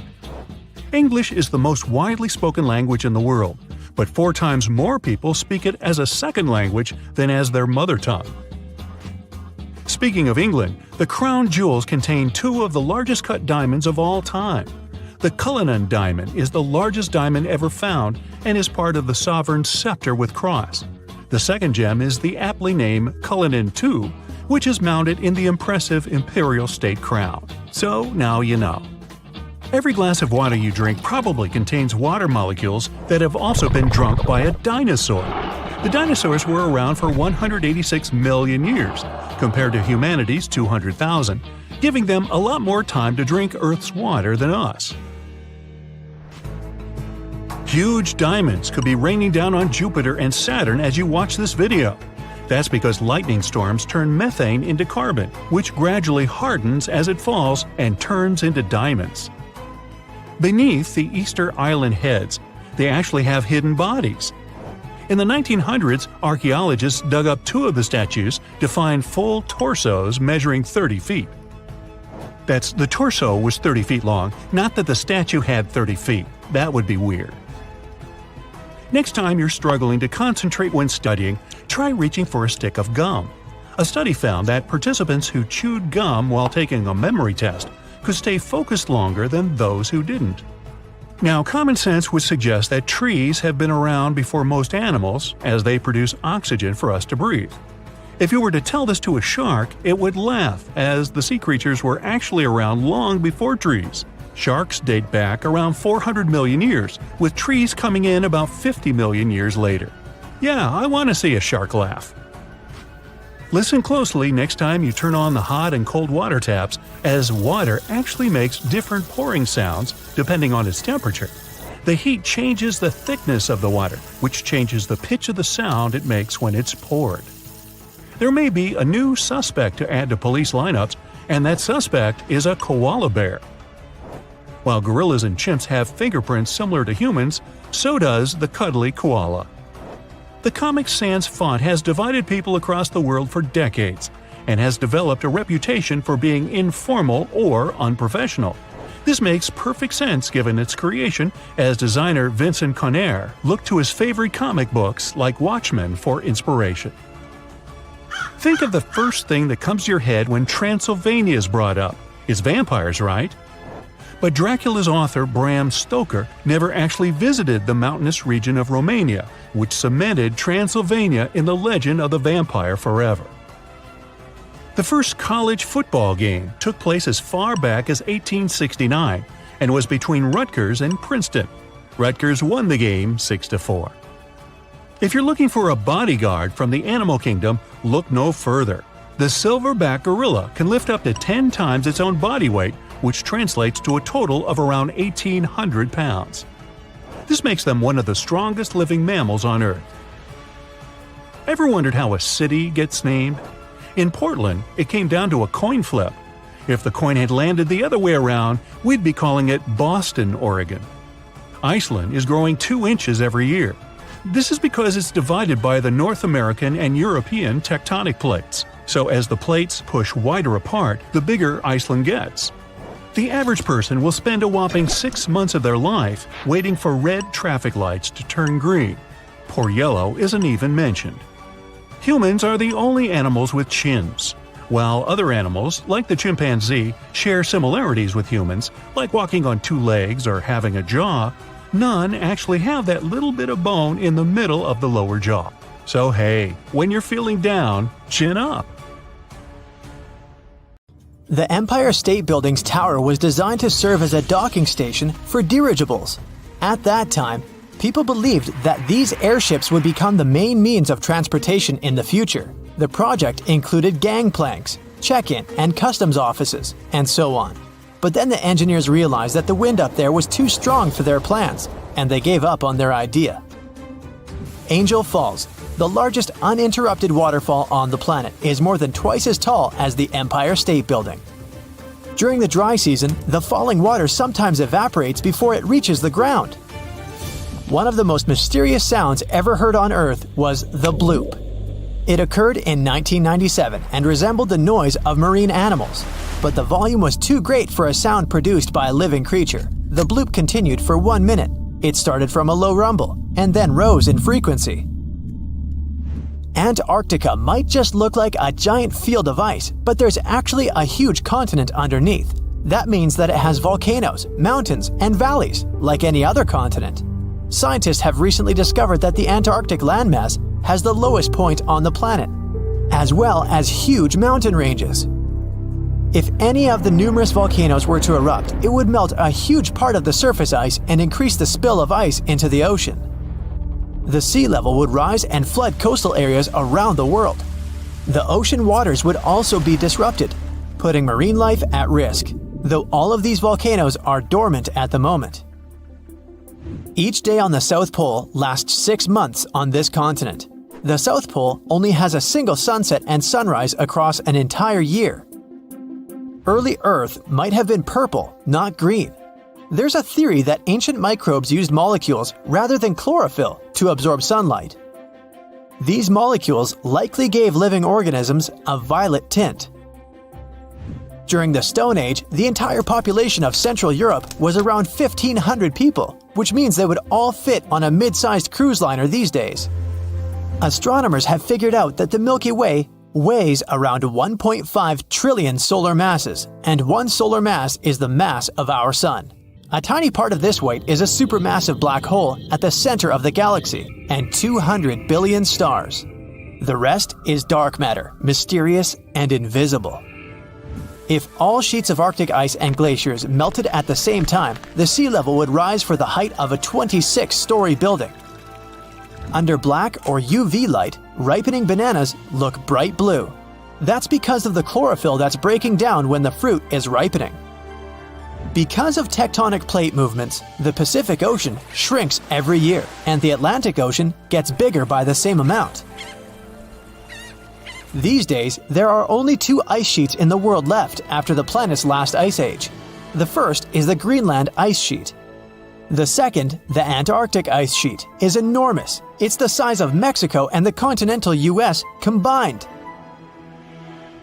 Tsunami waves often go unnoticed. They don't rise for more than several inches above the surface until they reach shallow waters. When the ocean is deep, though, they can travel as fast as a long-distance passenger airplane. Corals that live in shallow waters produce their own protection from the sun. Without it, sunlight would harm the algae living inside them. To protect these algae, which are the main source of food for the corals, they fluoresce. This process makes proteins that act as sunscreen. Almost 90% of the volcanic activity on Earth happens in the oceans.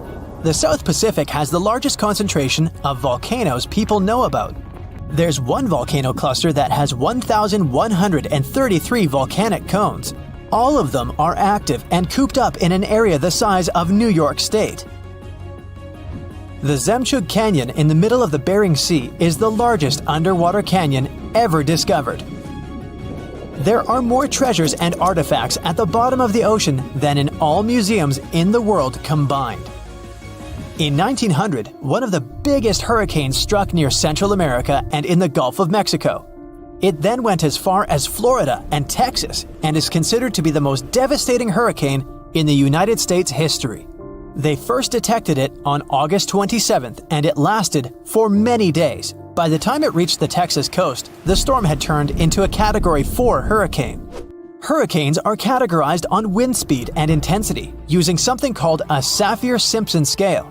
There are 5 different categories from 1 to 5, with 1 being the weakest and 5 being the strongest. The people of Galveston had less than 4 days to prepare for the arriving storm that even stretched out to Oklahoma and Kansas. The Great Hurricane then made its way to the Great Plains and turned towards the Great Lakes, New England, and reached southeastern Canada. The storm was so bad that more than 3,600 homes were damaged, even though they were sturdy enough to withstand the storm. Given the population numbers back then, it was equivalent to hundreds of thousands of houses destroyed, if not millions. Spotted Lake, Canada. They call it the most magical spot in Canada. In winter and spring, this is just a regular lake that looks like any other, but try going there in the summer when the water starts to evaporate. It'll feel as if you've entered a different world, a polka-dotted landscape with blue, green, and yellow spots. Over the summer, there are over 300 pools there, and they all look magical. Over the centuries, people believed each of them had different healing properties. Oh, and the explanation for the vibrant colors is pure science. Each of them has a high concentration of different minerals. We live inside the sun. Its atmosphere stretches far beyond its visible surface, and even though Earth is 93 million miles away from the star, it's still within reach of the sun's atmosphere. Auroras happen when charged particles from the sun get caught by Earth's magnetic field and crash into the upper atmosphere near the poles. Our planet is gradually slowing down the speed of its rotation. It happens at an unhurried pace of 17 milliseconds per 100 years. Because of this, our days are becoming longer, and still, only after 140 million years, a day on Earth will last 25 hours. Earth's southernmost continent, Antarctica, is only the 5th largest one, but it contains almost 70% of the planet's fresh water and 90% of the world's ice. Antarctica is also considered to be a desert. Lots of rocks on Earth have a Martian origin. Scientists analyze the chemical content of some meteorites found in the Sahara Desert, Antarctica, and other places. It turned out that these rocks had arrived from the Red Planet. The largest sandcastle in the world is located in Denmark. 30 sand sculptors who created it used more than 5,000 tons of sand. To make it more durable, they added 10% of clay, together with a layer of glue. They built it to stand tall against long and stormy winters. Some photons that don't get absorbed are re-emitted, and their wavelength determines the color we see. When you expose a material to sunlight or photons of higher energy, it can damage its chromophores, which is why they won't be able to emit photons at certain wavelengths. Red materials fade in sunlight the most. Their chromophores emit red light in a way they mop up photons of the rest of the wavelengths. From 60 to 100 tons of space dust drift down to our planet's surface every day. These tiny cosmic particles are mostly released by comets, which are usually made of dust and ice. When the sun turns this ice into vapor, the remaining dust travels down to Earth. So, you just sat down to eat at your favorite restaurant. The waiter comes by the table to get your order of drinks. You've been craving some soda all day, so you order a Coke. The waiter looks really sorry, but he says, "It's a Pepsi restaurant." Can you count the number of times this has happened to you?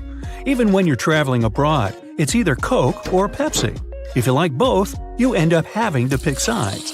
So, how about we get to the bottom of this rivalry? Is one of them objectively better than the other? The first category, variety. I'd say both companies are pretty good at this. You can easily choose between diet, no sugar, and even cherry Coke. While with Pepsi, you can even order such wild tastes as lemon, lime, caramel, and even some spicy flavors. The next category is taste. As you probably know, taste is something very personal. There's no right or wrong answer here, of course, but everyone has their favorite. The Coca-Cola recipe has been an intensely guarded secret since 1891, when John Pemberton, the inventor of the drink, sold the recipe. It was then modified by the buyer, Asa Candler, and that's exactly the recipe we know and love today. Meanwhile, Pepsi Sweet Taste was invented by Calum Bradham. Sometime later, Charles Guth purchased Bradham's bankrupt company. This guy also owned a candy company named Loft. Can it explain why Pepsi's recipe is sweeter than Coke's? What do your taste buds say? Coke or Pepsi? Now, you've just woken up. You ordered pizza the night before and are ready to have some leftovers for breakfast. You open the fridge and, you're faced with a tough choice: cold pizza or cold pasta. How and why do both of these dishes taste so good when cold? There's actually science behind their amazing taste. According to pasta experts, your spaghetti tastes even better the next day because of that little thing called starch. It's mainly found in cereals and potatoes. To put it simply, the ingredients of these dishes have more time to get to know each other better as they spend the night sitting in the fridge.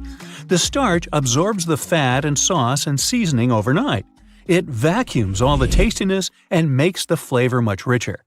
This goes for both pizza and pasta. I guess it's not coincidence, then, that some people often over-order these types of food just so they can have some leftovers to appreciate the next morning. No, we never do that at my house. Still on the topic of pizza, I say let's settle the pineapple on pizza debate once and for all. It's true that this is the line that separates many of us. One side of the argument says berries should never go on pizza. Wait, what? In case you didn't know, pineapples are actually berries. A group of berries that have fused together, that is. Now, on the other side, there are Hawaiian pizza lovers. These ones will try to convince you how great pineapple is when mixed together with tomato sauce. It's supposed to add sweetness and freshness to counterbalance the spice of the tomato sauce. So, what do you have to say about that? Yay or nay? Oh, and have you ever tried pineapples on burgers? Yep, they have Concord burgers as well. Some fans say pineapple plays the same role as pickles. It provides that sweet, salty, and tangy flavor that your burger experience is in dire need of. Now, no twin is exactly the same, except when it comes to Twix bars. If you're the one to pick sides, then I guess you've already picked yours. Now, tell me, are you the left Twix or the right Twix fan?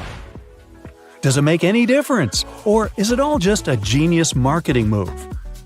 If you've bought Twix over the last years, you've probably been faced with three options: a regular package, a package that is said to contain 2 left Twix bars, and another one that contains 2 right Twix bars.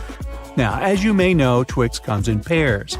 But in 2012, Twix's manufacturer Mars took this to the next level. They began to claim that the bars were not identical twins. Through very humorous commercials, Mars gives the consumer the idea that the production process for each bar is different. The story is that the Twix inventors, brothers Earl and Seamus, once reached a breaking point, quite literally. They disagreed on chocolate pouring techniques and caramel consistency, so each brother went on to found his own company. For example, in the left Twix company, the crunchy cookie base is cascaded in caramel and bathed in chocolate. while in the right Twix company, the crisp cookie and creamy caramel base are cloaked in chocolate. Now, if you ask me, this sounds like a bunch of synonyms thrown together. Hey, I like synonyms, especially on my oatmeal. Anyway, some excited fans have even gone as far as to fact-check if there are any real differences between the left and right Twix bars. It turns out that the left Twix was just a little bit crunchier. And in case you're wondering how that was tested, let's just say it involved a digital decibel meter. The bars on the left average 72.3 decibels in crunchiness, while the bars on the right average 69.6 decibels. So does that mean louder tastes better? You tell me.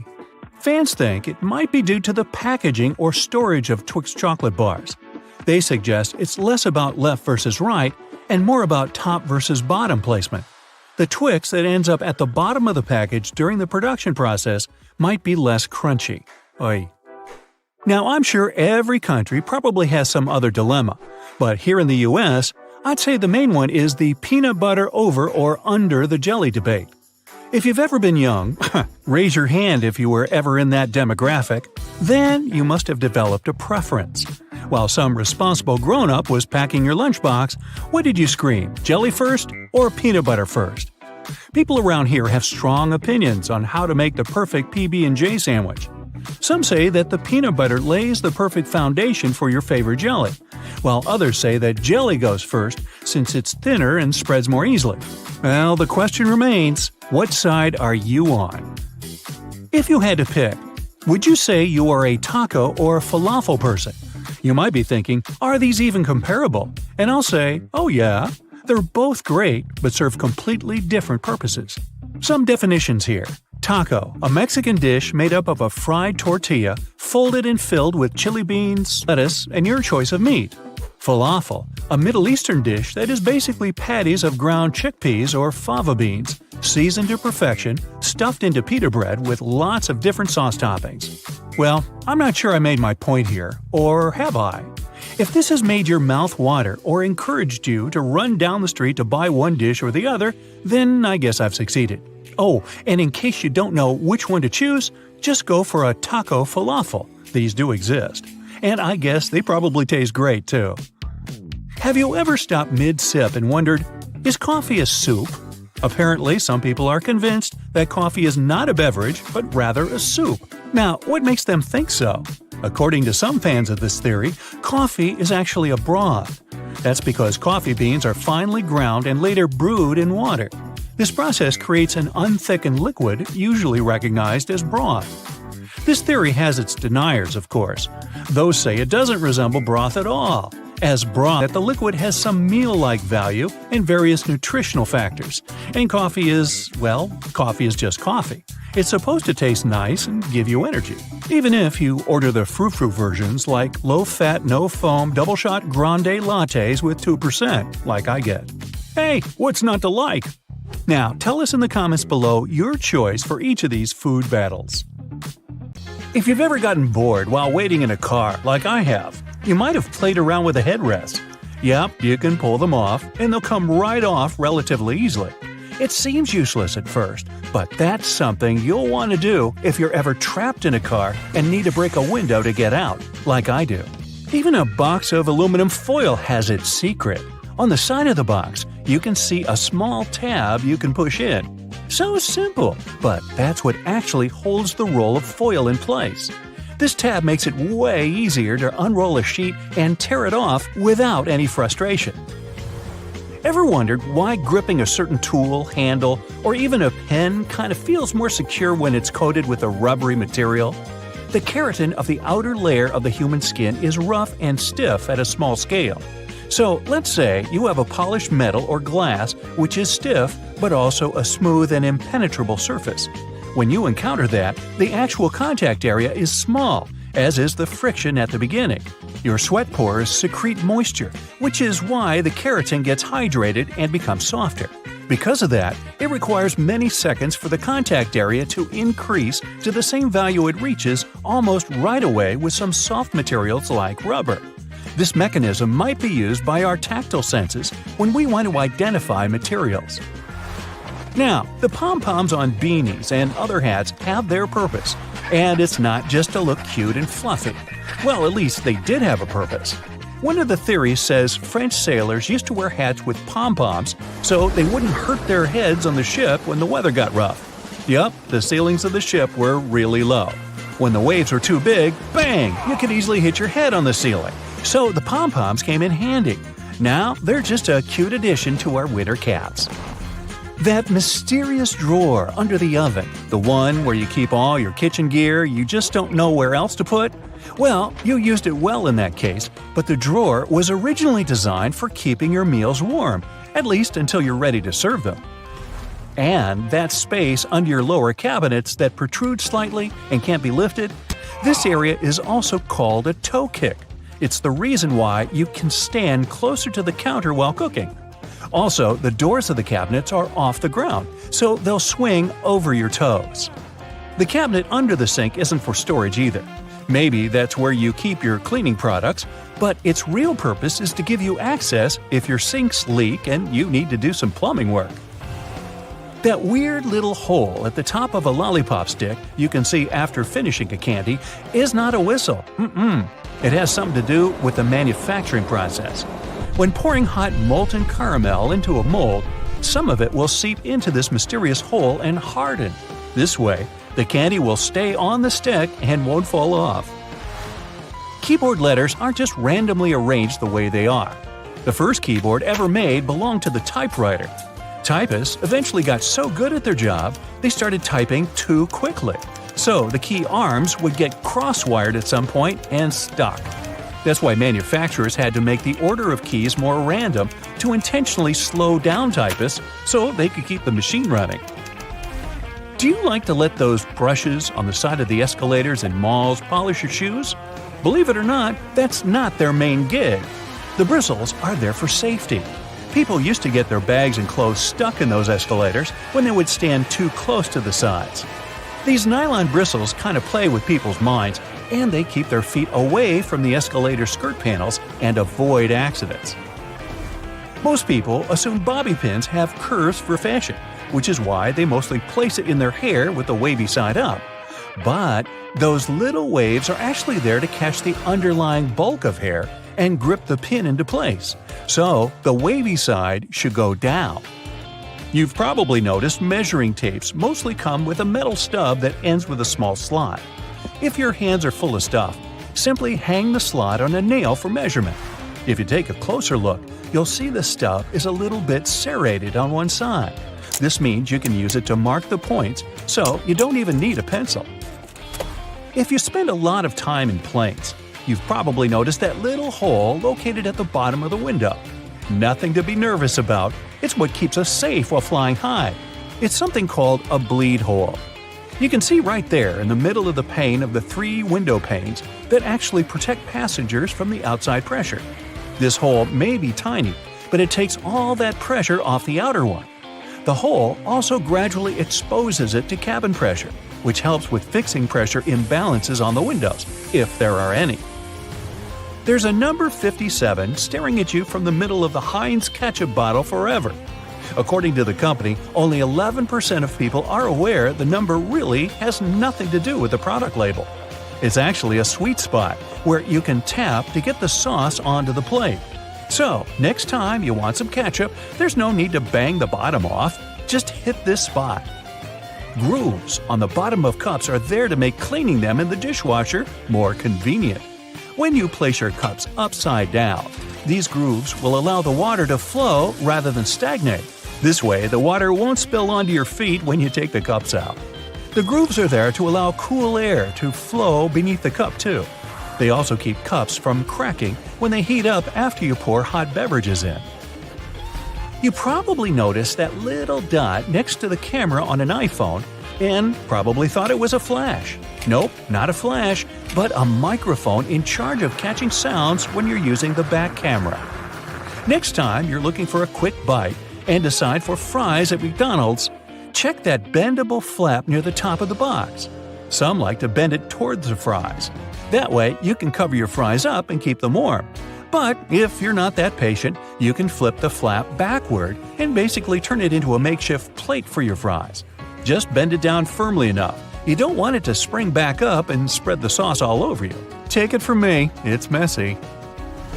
In the 1970s, people didn't want toothpaste just to keep their mouths healthy, but also to freshen their breath. Aquafresh decided to answer that call, so they added a blue stripe to their product. Since consumers started paying more attention to their teeth and gums, the company added a third red stripe to their paste. The paste now has 3 functions: freshening, cleaning, and plaque control. And yes, solid white toothpaste can offer the same benefits, but brands continue to add stripes to their paste anyway. Speaking of toothpaste, do you know those colors on the bottom of tubes? The colors don't mean anything in particular. They're there to help in the manufacturing by telling light sensors where the end of the tube is. Thanks to it, the machine can cut and seal the tube properly. Hand sanitizers are commonplace nowadays, and you can apply them in many other ways besides just cleaning your hands. It also works great when you want to remove stains from your clothes. Sanitizer breaks up oily, greasy spillages and does a great job as a degreaser. You can even use it as a deodorant if you get caught out on a hot day. The bottom of the bottle mostly has a small, odd-shaped notch. It's called a deco lug, and without it, your bottle wouldn't look the way it does now. Such bottles are mass-produced in factories using machinery, and each of them looks the same. Since plastic bottles mostly needed artwork on them, manufacturers wanted to make sure the artwork always gets printed in the same position for each bottle. So they invented the deco lug, short for decorating lug. It actually holds each bottle at the same orientation in the machine that applies the artwork. Without it, workers would have to watch the whole process and adjust the bottles by hand. Okay, now don't get freaked out, but our brains can store only 7 bits in its short-term memory. My brain, even less. Now, don't even try to compare your brain with a phone capacity, not even the one you had back in 2005. A mere byte is 8 bits. That's why you can't even learn a phone number by heart. Our short-term memory functions just like a chalkboard. You can get some info, but sooner or later you run out of space. To check your working memory capacity, try this test. Ask a friend to write a list of 10 words and read it to you. Most people recall 7 or fewer items from the list. Cats can't taste sugar, as they don't need to because of their meat-based diet. They are some of the few animals on the planet that can't taste sweet things. Speaking of which, you might not believe it, but in this picture, you can see an entire million different colors, which, when seen in full size, it has 1 million pixels, and each of them is a different color. Although you probably wouldn't be able to name each of them, your eye surely recognizes the differences when seen up close. Nah, go ahead and name each of them. I'll wait. Time's up. Cockroaches are tough. They can survive harsh conditions and have been around ever since dinosaurs ruled our planet. But the termite queen beats all that with a lifespan of 50 years. That's the longest any insect can live. Regular termites live only 1 to 2 years. Some of the strongest muscles in your body aren't in your arms and legs. They're in your head. Masseter is the main muscle responsible for chewing, and it needs to be the strongest for you to eat normally. And you know those muscles that allow you to move your ears? Those are temporalis, located above your temples. They also help you chew your food. Moving away from humans, fleas can jump up to 130 times their body height. To put that in perspective, it's around the same as an average human being jumping over the Empire State Building. Dogs are capable of dreaming, and if you have a dog, it's likely dreaming of you. Research suggests that dogs, like humans, draw on their everyday experiences when they dream. There are watermelons the size of a grape. Cucamelons, or if you prefer mouse melons, actually look like really small watermelons, but at the same time have a citrus flavor.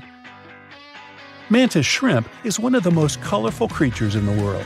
They look rainbow-colored to us, but to those of their own species, they look like a whole burst of colors. Their eyes can detect billions more shades than ours. In Tibet, there are black diamond apples that aren't green or red, but dark purple. The place where they grow has plenty of ultraviolet light over the day, while the temperatures drastically go down during the night, which makes the apple skin get a darker color. Now, when hippos get hot, they ooze a pinkish liquid through their skin. It soon covers their bodies and protects them from sunburns. Yep, hippos come with their own sunscreen. Chickens are the closest living descendants of the T-Rex. Really? Scientists compared the 68 million-year-old T-Rex DNA with that of 21 modern species and found chickens to be the closest match. Sloths are able to hold their breath longer than dolphins. They slow their heart rates, and they can stay that way for almost 40 minutes. Dolphins have to come to the surface to catch some air every 10 minutes. The starfish doesn't have either brain or heart, and neither does it have lungs. Yet it has hundreds of tiny feet, allowing it to walk, and it also pumps water through them through the star's body. The water acts like blood for the creature. Honeybees have two stomachs. One stomach is for eating, while the other is dedicated to storing the nectar they collect from flowers so that they can carry it back to their hive. Dolphins always sleep with one eye open and never fully asleep. This is because their breathing isn't automatic, as they need to keep visiting the surface of the water for air. If they slept, they'd just drown. Humans are the only animals whose brain goes smaller. Yup, as we get older, it tends to shrink. It can do so even because of isolation and loneliness. Other animals, even some of our distant cousins from another side of the family tree, like monkeys and chimpanzees, have no problem with that. You can taste garlic with your feet. Mamma mia! Rub a clove right in your feet, take your socks off beforehand, and wait for it. The chemical responsible for its unique smell can be absorbed through the skin, even though the clove was never in your mouth. Weird, huh? The alpine ibex is the absolute climbing champion of the animal world. Mother goats with their kids seem to be defying gravity by scaling flat vertical cliff walls where no other creature can walk. Male goats, on the other hand, prefer flatlands themselves. Our lifespan is programmed with our cells. They constantly renew and divide, but they have a sort of internal timer that stops at some point. Some cells also stop reproducing sooner than others. On average, cells cease dividing when we reach the age of 100. That means if we find a way to trick ourselves into turning off the timer, we could potentially live forever. Or as long as your money holds out. Reindeer's eyes change color depending on the season. In summer, when the days are longer and lighter, they're brown. But in winter, when it's darker and days are shorter, their eyes turn blue. The blue hue helps them to see in the dark and prevents pressure from building up within the eye. It's caused by the pupils being dilated for so long in the dark winter months. Roosters stop themselves from going deaf when they crow by tilting their heads back. This covers their ear canal and basically acts as a built-in earplug. Their crows produce around as much sound as running a chainsaw. Oy. The Earth's surface is not evenly shaped, which means mass is uneven too. That way, gravity is not the same in all spots on Earth. There's a mysterious anomaly in the Hudson Bay of Canada. The gravity there is lower than in other regions surrounding this area, and scientists believe it's because of melted glaciers. During the last ice age, that region was covered in ice, which is now long gone and melted. But the planet hasn't completely recovered from the icy burden. Gravity over any area is proportional to its mass. The glacier left an imprint that pushed aside a part of the planet's mass, which is one of the reasons why the gravity is weaker in that area. The strongest earthquake we've ever had was in Chile, a magnitude 9.5. If an earthquake ever reached magnitude 12, it could split our planet in half. So let's not do that, please. When sharks need their morning joe, they go to a cafe too. Back in 2002, researchers found an area in the Pacific Ocean called the White Shark Cafe, where great white sharks come during the winter. They simply hang out, tell jokes, and laugh at stories about how many humans they've scared, and then go back to the coast to scare us a little bit more when the weather gets warmer. Octopuses have 3 hearts, 2 of which pump blood to the gills, and the third one rolls it to the other organs. Their blood is blue, by the way, and they also have as many as 9 brains. 1 is central, and 8 are, you guessed it, controlling their 8 limbs. Perhaps this is where the expression "thinking on your feet" comes from. Orcas are some of the most intelligent creatures on the planet. They hear each other's calls over dozens of miles and have unique calls for every single one of their pod. These calls are similar to human names in function. Well, that's all I have for now. Bye. Bet you've never heard of corrugation. It's a system that may lie hidden in your pantry right now. Ever notice those bumps on food cans? That's exactly what they're called. And they're not just for aesthetics. First off, they make the can extra strong. That's because they can help it from cracking during the manufacturing process. Plus, these corrugations come in handy during delivery, acting like a shield to make sure there's no spillage. They're also useful in the long run because they help keep the cans in their original shape. Even when things get too hot or too cold, these corrugations let them breathe a bit. They expand and contract without breaking the metal. You may not notice any cracks on regular cans, but even the tiniest of openings can leave a way for nasty bacteria to get in contact with the food. Not to mention, they create this little air gap, so when you pop the can open, everything slides out smoothly, without you having to put in that much effort. You know what also doesn't require much effort? Hitting that subscribe button and liking this video. You know there's a plant out there that's so eager to reach the sun, you can hear it grow? Rhubarb, just before it's picked from the fields, soaks up all the sun rays it can get to make glucose. After this sunbathing session, it gets transported to dark sheds. Inside, it keeps on growing and uses the stored glucose as fuel. Nothing out of the ordinary so far, but in that dark, cozy, and warm place, rhubarb starts acting weird. That environment pushes the plant to stretch itself out in hopes it will find sun rays again. It happens so fast that you can actually hear the buds and stalks making noise as they pop open. To make sure this process goes smoothly, there's no light allowed. If light hits the rhubarb at this point, it will start photosynthesizing again and go bitter. Speaking of everyday groceries, you might have noticed that veggie bags come with some green stripes. Know that it's a sneaky optical trick. Those stripes fool our eyes into believing the veggies look way greener than they are. And it's not just veggies that get this special packaging. Oranges are often sold in red mesh bags for the same reason. Lemons? They go for yellow or green bags for that same pop of color. If your cooking skills aren't that good and you're just afraid you're going to mess up dinner yet again, stick to mushrooms. That's because they're almost impossible to overcook. Unlike other vegetables that turn into mush when overcooked, mushrooms are way more resistant. They've got this interesting substance called chitin, a molecular structure that works like an armor. So you can cook them forever. They won't burn. Donuts don't have holes in them because it's easier for you to pick them up.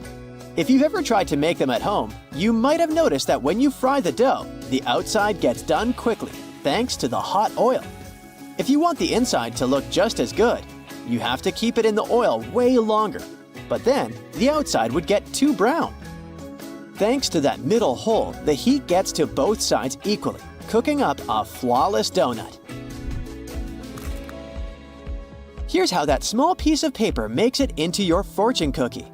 First, they bake these cookies flat, like pancakes. Then, while they're still warm and bendy, they sneak in those tiny messages. As the cookies cool down, they toughen up and keep their shape, trapping the fortune inside like a tasty time capsule.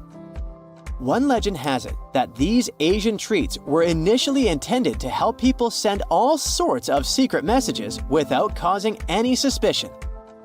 Here's a little tip for whenever you're buying lunch at a fast food place.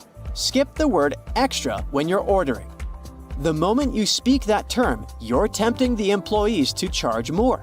Instead, go for something like, "A little more, please," when you're getting a special burrito bowl. According to a UK study, cheese is the most stolen of foods worldwide. It's estimated that around 4% of all cheese just vanishes from stores. And no, it's not mice doing the stealing. It's people. Why? Because cheese is becoming more and more valuable. The price of cheese is constantly going up, and sneaky thieves are trying to make easy money by simply taking it from the racks. It's not just cheese, though. Other interesting items on the thieving list include fresh meat, chocolate, and seafood. Ferrero, the company behind those luscious jars of Nutella, needs about 25% of the world's hazelnuts every year. So if you think about it, 1 in 4 hazelnuts ends up in a chocolatey jar. The manufacturers get the nuts from Turkey, Italy, and Chile, making sure they get them delivered from both the northern and southern hemispheres to keep things fresh. Nutella's impact on the economy is even bigger than you'd imagine. Because of this demand, the price of hazelnuts went through the roof. In 2014, a frost hit Turkey's hazelnuts, supply got halved, and prices were even higher. Now, even places like New Jersey are trying to grow those Nutella-worthy nuts. When you imagine someone trying to sneak something into space, your first thought wouldn't be a sandwich. But back in 1965, during a Gemini mission, astronaut John Young brought a corned beef sandwich on board, going against NASA rules. He hid it in his spacesuit pocket before blastoff. About 2 hours into the 5-hour trip, he went to the mission commander and offered him this unlawful treat. The commander, being a good sport, took it, and they shared a quick, savory moment. He even put the unfinished sandwich in his own spacesuit pocket to avoid crumbs making a mess of the spacecraft. Meanwhile, the official NASA-approved food was waiting patiently in a box nearby. Surely, radishes aren't your first pick when it comes to salad ingredients, but they have quite an interesting history too. These mustard, broccoli, cabbage, and cauliflower cousins have been grown and eaten for longer than you'd imagine, even before the Romans were famous in ancient Egyptian times. In fact, radishes were used as currency for the people who built the pyramids, alongside onions and garlic. You'd think the English are champions when it comes to drinking tea, but you'd be wrong. Turkey is in fact the tea capital of the world. Every Turk drinks an average of 1,300 cups of tea each year. On a regular day, they're sipping on 3 to 5 cups, but when winter hits, they can reach 10 cups a day. Locals claim tea is like a social custom for them. It's more than just a hot beverage. It's an excuse to sit down, enjoy the atmosphere, and connect with loved ones. When it comes to types, black tea is preferred. There might be a magical drink hidden in your fridge. It's tonic water, and it might be able to glow in the dark. If you're curious, test it out with some ultraviolet light. The secret behind this glow is pretty simple. Tonic water has quinine, a chemical that lights up under certain conditions. Quinine was used back in the day to treat certain health problems. The stuff was so bitter that some people started mixing it with sugar and soda water. In simple terms, things glow because they absorb light energy, gets all excited, and then releases it as visible light. Quinine in tonic water absorbs and releases energy, making your drink look like it's from a fairy tale. There's an interesting connection between what we hear and what we taste. Scientists investigated and found that people worldwide link certain sounds with specific flavors, and they call it cross-modal correspondence. High-pitched sounds match up with sweet and sour tastes, while the lower, jarring sounds go hand in hand with bitterness. If it's staccato, think crunchy, and if it's smooth and flowing, think creamy. Some even found music that can enhance the taste of chocolate. In this study, when people listened to a high-pitched, sweet soundtrack while eating chocolate, they thought it was sweeter than when they'd heard a lower, more dissonant soundtrack.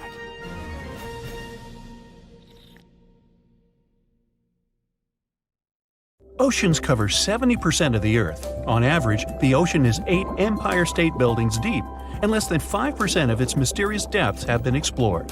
It's even possible to find lakes and rivers beneath the ocean. They're denser than the rest of the water surrounding them, so you can clearly see the difference. When the coral is in shallow waters, intense sunlight can damage the algae living inside it. To protect the algae, the coral produces some proteins that act as some kind of sunscreen for it, so they really don't need to spend money on it. Okay, most of the ocean may not be explored, but what we do know is about 20 million tons of gold is dispersed through its dark waters. It's concentrated in really small amounts, which is why it doesn't pay off to mine it. If we could take it out, every person on the planet would get 9 pounds of gold. When sharks need their morning joe, they go to a cafe too.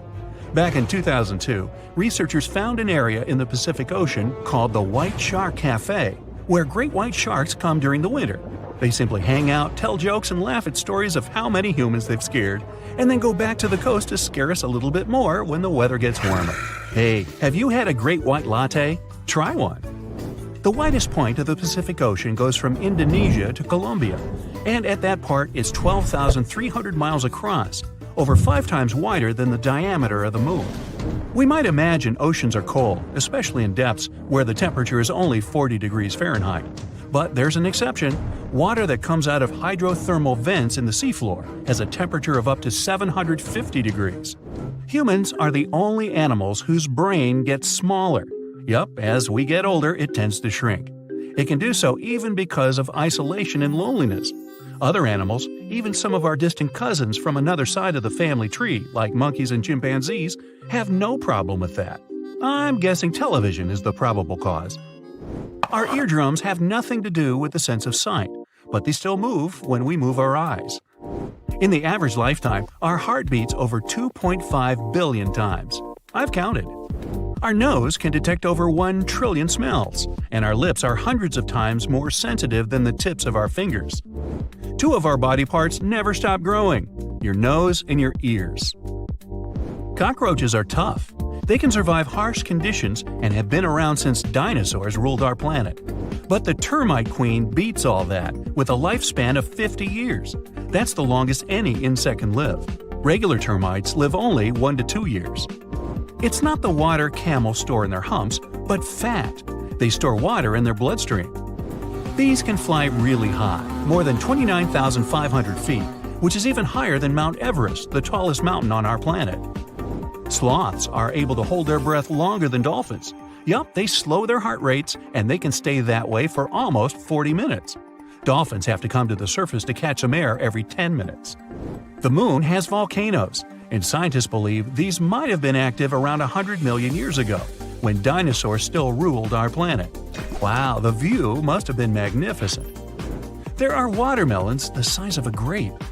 Cucamelons, if you prefer, mouse melons, actually look like really small watermelons, but at the same time have a citrus flavor.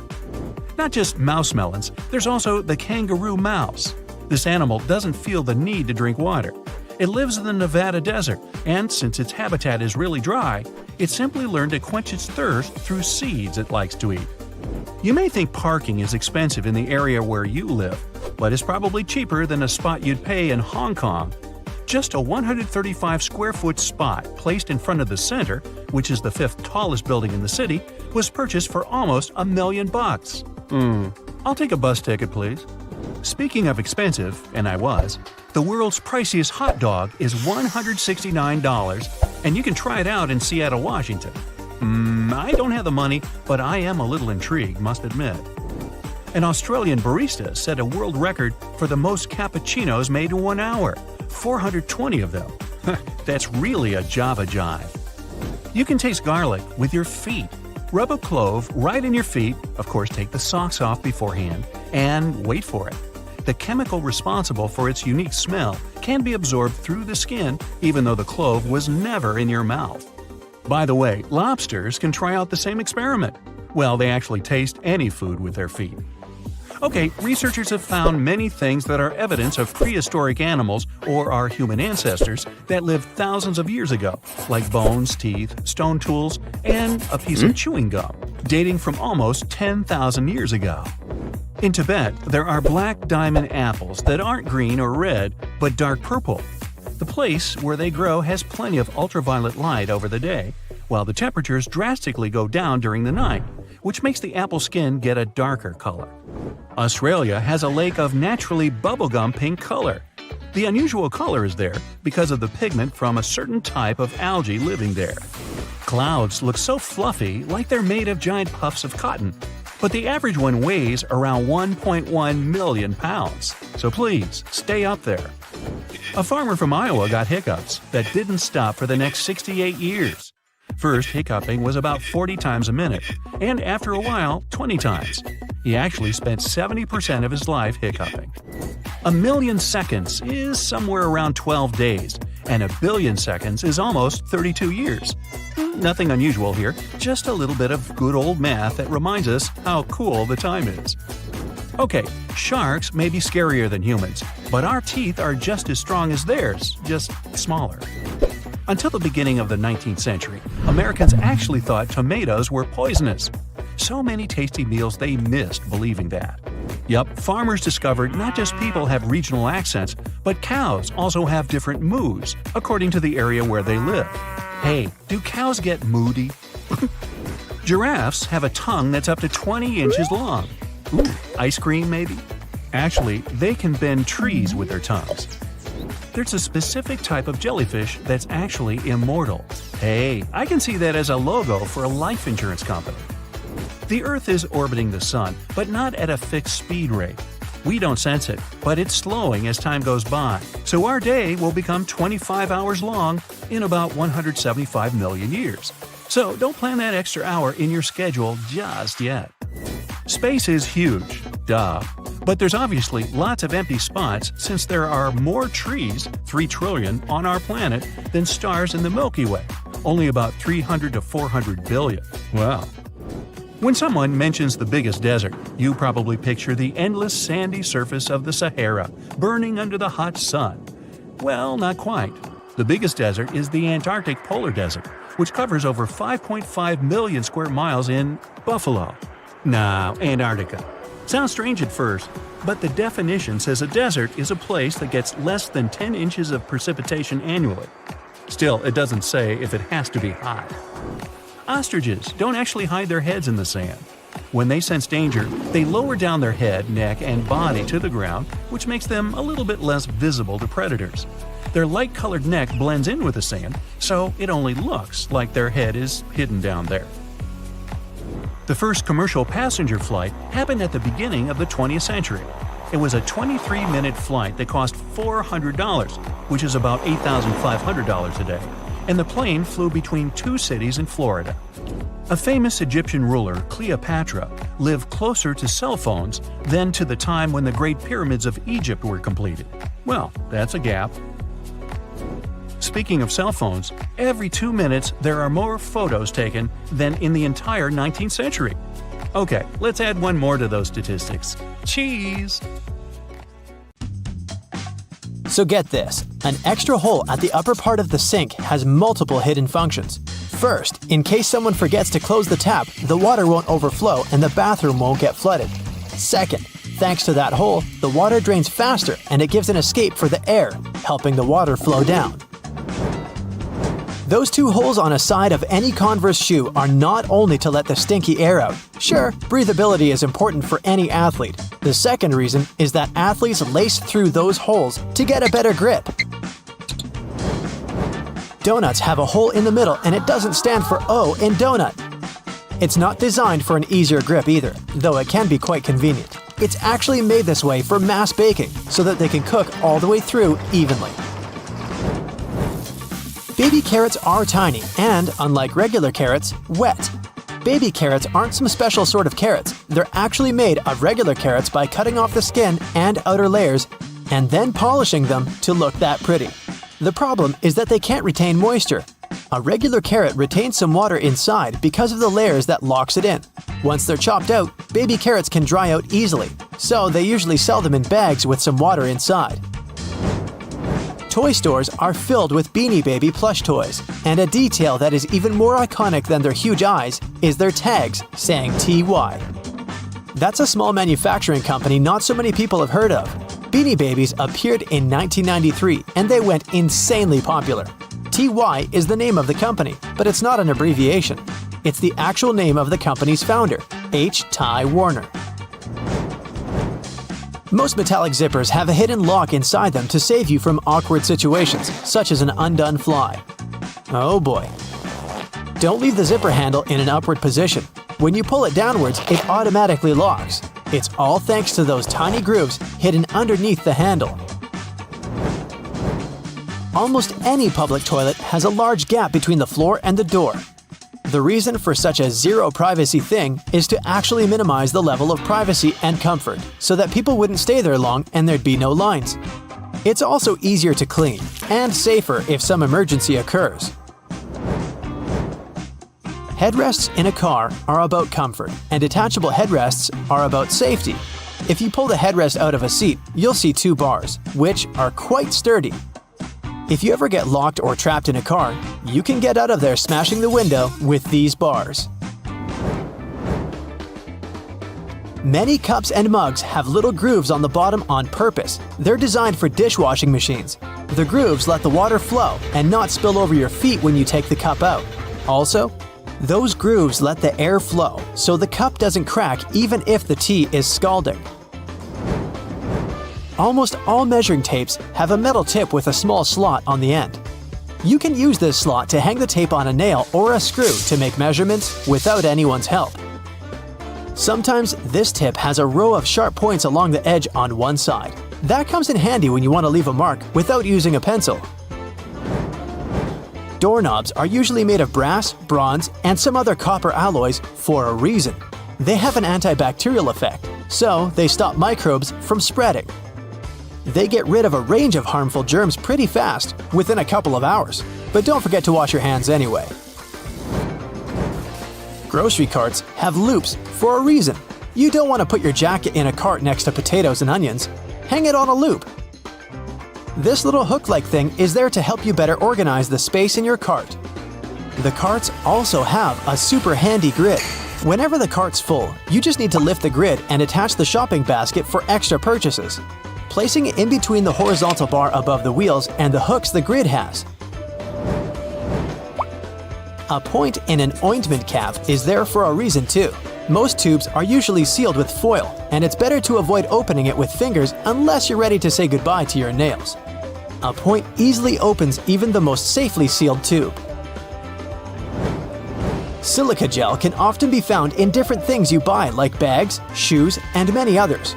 Don't throw it away. It's meant to absorb excess moisture, so anytime your shoes are a bit wet, just throw in a packet with silica gel. People used to co-live with rats, and these guys like gnawing on everything they see in their way, including paper. Still, rats weren't able to chew more than the space left on the margins. That black grate on a microwave isn't just some fancy decoration. It's called a Faraday shield, and it prevents the rays from escaping the microwave. It also speeds up the heating, so you can enjoy yesterday's leftovers faster. It may also block phone signals, so if you're tired of numerous calls, just put the phone into a microwave. But don't turn it on.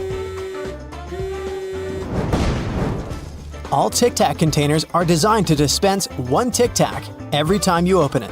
The lid has the same shape as the candy.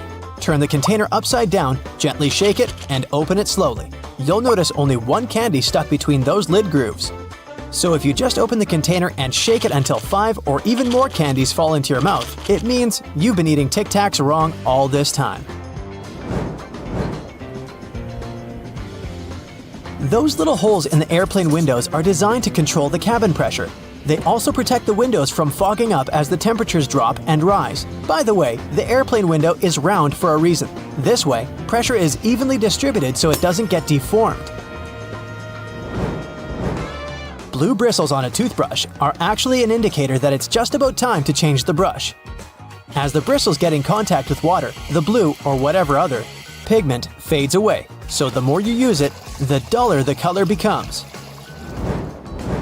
A triple handle on a jerry can is there to make it easier for two people to carry it and distribute the fuel evenly. Gas cans often have a second hole that actually needs to be uncapped too before you pour the gas. The air passage will prevent it from pouring out, so no more fuel waste. Jeans first appeared in 1873. They were invented by Jacob Davis and Levi Strauss. Davis was a tailor who was producing covers and tents, and Strauss was a businessman who, among other things, was selling cloth. The first jeans were made by Davis from denim, the fabric he bought from Levi Strauss & Co. Together, they patented the design. Blue was a standard color for denim that was dyed using an indigo dye. The blue color is a tradition that is still often followed today to replicate the original look of a pair of jeans. Jeans also have metal rivets, and they've been there from the very beginning. Jacob Davis, the man who made the first pair of jeans, added copper rivets to spots where pants were more likely to rip, flies, and pockets to make them stronger.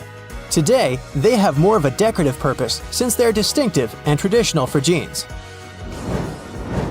Another special thing about jeans is those tiny pockets they have that seemingly serve no purpose. Well, maybe it's true now, but years ago, when many cowboys were wearing jeans, the pocket was made specifically to keep a pocket watch there.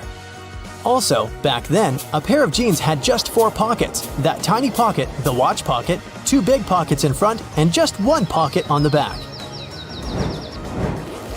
Many zippers have the letters YKK engraved on them.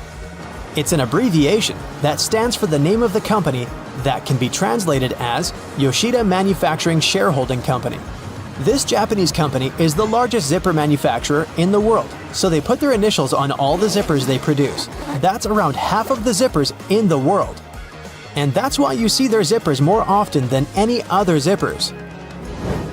Those little white golf balls have dimples all over them. It turns out they aren't there just randomly. At first, golfers were playing with a smooth ball. With time, the ball would get all punched and damaged, but also it would start to travel way further. The reason here is aerodynamics. Dimples allow the air to flow more smoothly around the ball, taking it further. So the idea was adopted and the balls got their dimples all around, allowing them to travel longer distances. So, Alexander the Great, one of the most famous figures in ancient history, was apparently a big fan of one summer treat beloved by many to this day. Marco Polo, the Italian explorer and writer, is said to have brought back from Asia a recipe resembling sorbet, a frozen dessert made by mixing sugar-sweetened water with different types of flavoring. This dessert, which was later named cream ice, was a frequent treat at the court of Charles I of England in the 17th century. In France, it was Catherine de' Medici who introduced the beloved frozen dessert soon after she married Henry II. The frozen treat became available for the general public somewhere in the 1660s, when a Sicilian man blended milk, cream, butter, and eggs at Café Procope, the first known café in Paris. Thomas Jefferson himself had a preferred recipe for ice cream, which took a staggering 18 steps to complete. Ice cream has become so important in popular culture that it even has its own laws and regulations to accompany it, to make sure ice cream is always produced with its certain levels of quality. Not every frozen dessert you see out there is, in fact, ice cream. To be commercialized under this name, the Icy Delight needs to contain a minimum of 10% dairy milk fat and mustn't weigh less than 4.5 pounds per gallon. Genuine ice cream doesn't actually need to be too fluffy. In technical terms, that means it must have no more than 100% overrun.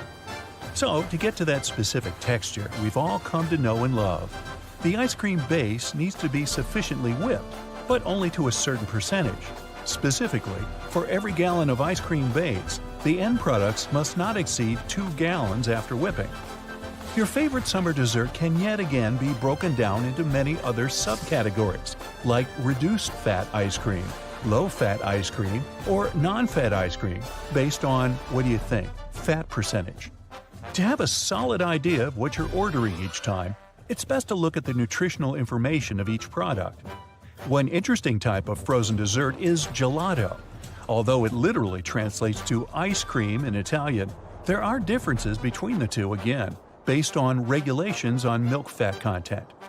Gelato normally has less milk fat than ice cream officially should have, but since it has a low overrun, about 20 to 30%, the end result is still dense and rich in texture. The Italians also mention that gelato shouldn't have less than 3.5% of fat. If this doesn't seem complicated enough, the French also bring their own twist to the dessert.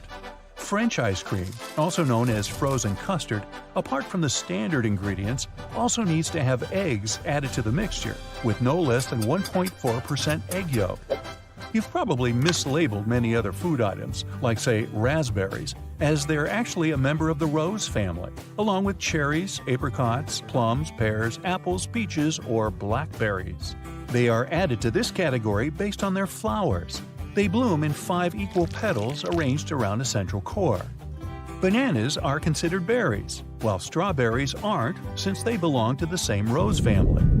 We also share about 50% of our DNA with bananas, which explains why both bananas and certain attractive people can both have appeal. Another common misconception: white chocolate isn't actually chocolate since it doesn't contain any chocolate solids. It's made only from a mixture of sugar, milk products, vanilla, lecithin, and cocoa butter. Parents all over the world don't try to convince their kids to eat broccoli for no reason. On a calorie-by-calorie basis, it turns out that broccoli has nearly as much protein in it as a steak. Now, I'm not convinced parents actually know that, but given the low fat content, broccoli has many other health benefits as opposed to meat. We now see it as the mandatory companion for fries, but at some point in time, ketchup was actually considered to have healing properties. In the 1880s, a doctor based in Ohio indicated that tomatoes could help treat digestive issues, publishing a ketchup-like formula that was later transformed into a pill. Hey, you want to have a pill with those fries? Speaking of French fries, it turns out one of the most popular side dishes in the world isn't actually French. Potatoes served this way actually originated in Belgium, but they're called that because of how they're cut, and maybe also because the name Brussels sprouts was already taken. I'm almost certain there's a jar of peanut butter somewhere in your cupboard, but I'll bet you didn't know how valuable it actually was, and I'm not talking about peanut butter and jelly sandwiches.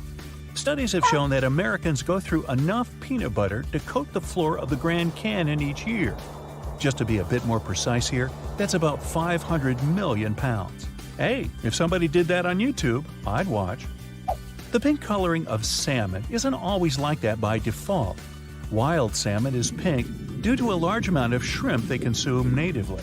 Farm-raised salmon, however, is generally white, so producers need to add plant-based pigments to get that light pink hue. Carrots weren't originally orange either. The red-yellow tint we are now familiar with comes from a genetic mutation of the well-known vegetable that occurred somewhere in the 16th century. Carrots were initially white or purple. Just like you add ketchup to the side of fries, you're most likely having a dab of wasabi with every plate of sushi. Well, it's most certainly dyed horseradish. The Japanese alternative to horseradish is quite expensive. That's why 99% of restaurants in the US actually use regular horseradish instead. You may see them packed together in the supermarket, but red, green, and yellow peppers aren't actually the same vegetable. You'd need different types of seeds to be able to grow them individually, as they're each their own type of plant species. Did you know 1 in 4 hazelnuts ends up in a Nutella jar? The creamy spread is so popular that scientists are looking into ways to grow hazelnuts in labs to counteract the global shortage. That's something to think about when you ask for an extra topping. Sure, there's an expiration date on each bottle of water, but the water itself doesn't actually expire. The date mentioned there is, in fact, for the bottle itself, since the plastic can eventually leak harmful substances into the water. Ever wondered why airplane food sometimes tastes bland? The chef may not always be to blame. The altitude you're flying at has some effects on your body chemistry, making you taste things differently. You've added it to a salad at least once, but you may be surprised to know that cilantro and coriander are not in fact the same thing. Coriander is what the dried seeds are called, while the leaves and the stems go by cilantro. So now you know. For all the fruit lovers out there, scientists came up with a fruit salad tree. Yep, that's right, a tree that can grow different types of fruit at the same time. They were developed in Australia and can support up to 6 different types of fruit. There's a stone fruit variation that features peaches, plums, nectarines, apricots, and peachcots, and a citrus variation for those who prefer lemons, limes, mandarins, oranges, or even tangelos, pomelos, and grapefruits. You most likely avoid it because it can give you bad breath. But garlic is considered one of the most nutrient-dense foods out there. A single clove of garlic can contain 2% of your vitamin B6 for the whole day. Studies have shown that the chemical that gives garlic its distinctive flavor, called allicin, is good for your health. The only type of food that never spoils when stored properly is honey, or at least the only one we've discovered so far. That's because it contains a high amount of sugar and has a low moisture content. An enzyme created by bees also helps do the trick, as it can suppress any bacterial growth. Of course, if you store your honey the wrong way and expose it to additional moisture, it can go bad. But honey that is sealed and stored correctly technically has no expiration date. Now, if you're just starting out with your cooking skills, you'll be pleased to know mushrooms can't be overcooked. That's because they contain a polymer called chitin. This chemical allows them to remain tender, even if you cook them from a few minutes to up to an hour. Hey, just add some butter and garlic. Nobody will ever know. Now, there are things about nature that you know for sure. Or don't you? Let's check how much you know about the incredible world we live in. How many of the 14 points will you guess? Let us know. The Great Pyramid of Giza was built when mammoths still roamed the earth. Myth or fact?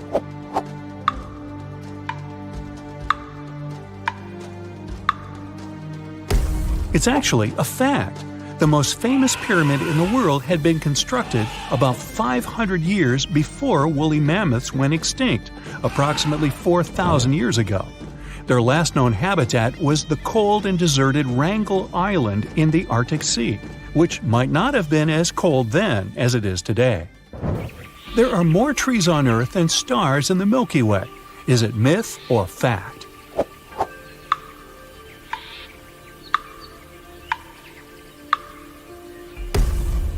It's a fact. Scientists used to believe there were about 4 billion trees on our planet, but more recent studies have shown that there are over 3 trillion of them, making it 420 trees per person. As for the stars in our galaxy, there are only about 100 billion, which is 30 times fewer than the trees on Earth alone. The trees you see are all individual ones. Myth or fact?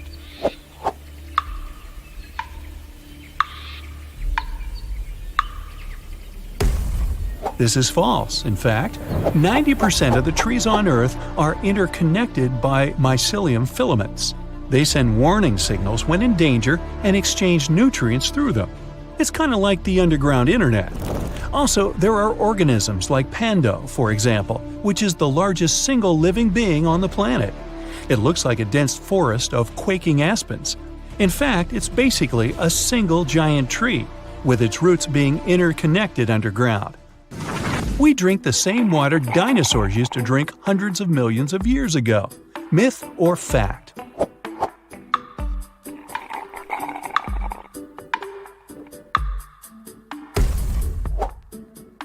Actually, it is. Only a small portion of the water on our planet has evaporated for good. The rest of it is constantly renewed. So, mammoths, dinosaurs, and whatever came before them billions of years ago drank and swam in the same water we see today. Not to mention what else they did in the water. Unfortunately, the water doesn't keep information about those ancient creatures for us to find out more about them. Lightning never strikes the same place twice. Are you willing to bet on that? Myth or fact?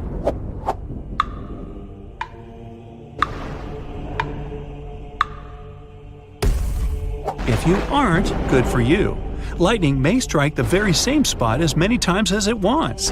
It might seem random, but the electrical discharge from the sky is pulled toward the tallest objects in the thunderstorm area. Also, the material this object is made of matters too. It's by no chance that lightning rods on buildings are mostly made of copper and aluminum alloys. These metals are some of the most conductive materials, so they pull lightning very efficiently. All deserts are hot. Now, this one's easy, right? Myth or fact?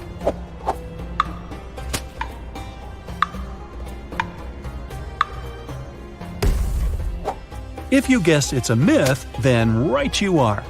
Deserts are qualified not for their temperature, but for the presence or absence of growth and life in them. The most well-known desert is the Sahara, of course, and it is indeed very hot. The actual largest desert in the world is Antarctica, which is almost twice the size of the Sahara Desert. And you wouldn't call it even lukewarm. It's a polar desert, and there are several others on our planet. For example, Greenland. There's enough gold underground to cover the entire planet in a thick layer. Would you believe that?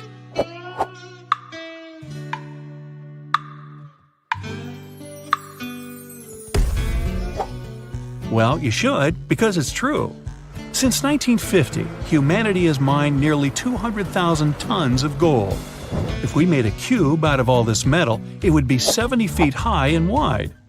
Recent data from scientists confirm that there are huge reserves of gold in the Earth's core. The metal is enough to cover the whole planet, and people might have gold up to their knees. The problem is, we just can't mine it from there. Hey, I don't mine if you don't. The Moon and Mars are better mapped than the Earth's oceans. Now, this can't be true, can it?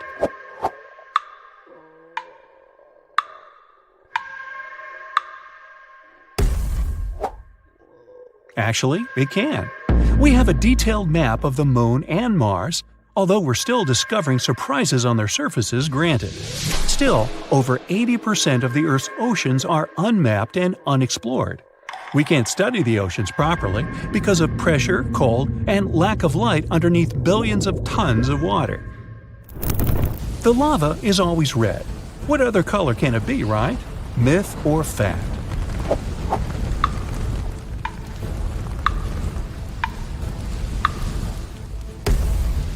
Myth. Usually lava is really red or orange because it's basically molten rock from the deep bowels of our planet. But there's one volcano in Indonesia whose lava is blue and luminescent. Only at night though. During the day, it looks normal. No mystery about it, just tons of sulfuric gas. This volcano also has the largest acidic crater lake in the world. The water there is so turquoise, you want to jump in immediately, but you probably guessed you should never do that. The fire on that volcano is also blue, the largest blue fire in the world, rising up to 16 feet high. Ever seen a gas stove burning? Here, the principle is basically the same. You can see a rainbow at night, too. Is it myth or a fact?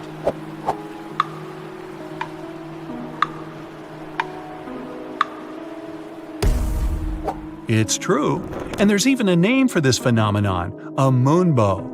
Also called a lunar rainbow, this event occurs extremely rarely. It's similar to a regular rainbow, except when it appears on a clear moony night after a rain shower. There's a thing called a fire rainbow, myth or fact.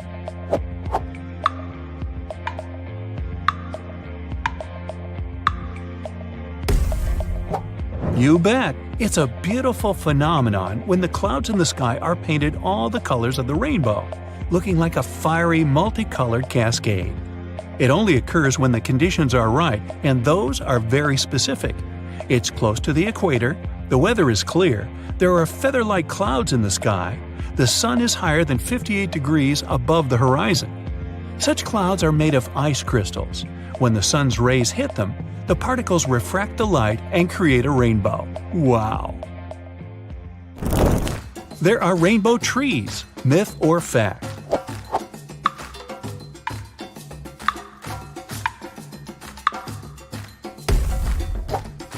If I made you doubt this, I'm glad, because this one is not photoshopped.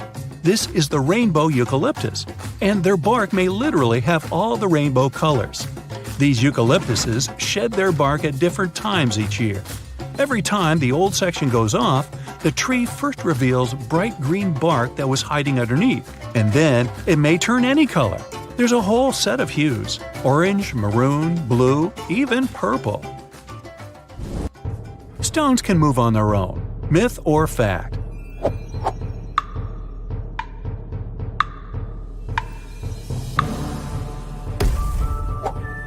Well, you'd be right to believe me.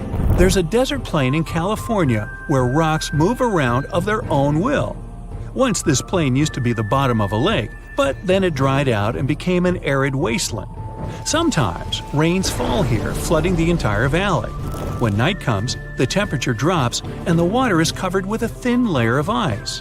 When it gets warmer again, the ice breaks into segments and the wind pushes them around the place. Some of these ice shards take small rocks with them. When the ice melts for good and the water evaporates, the only thing that remains are trails left by the rocks, as if they'd moved on their own. Mud puddles can move around. Myth or fact?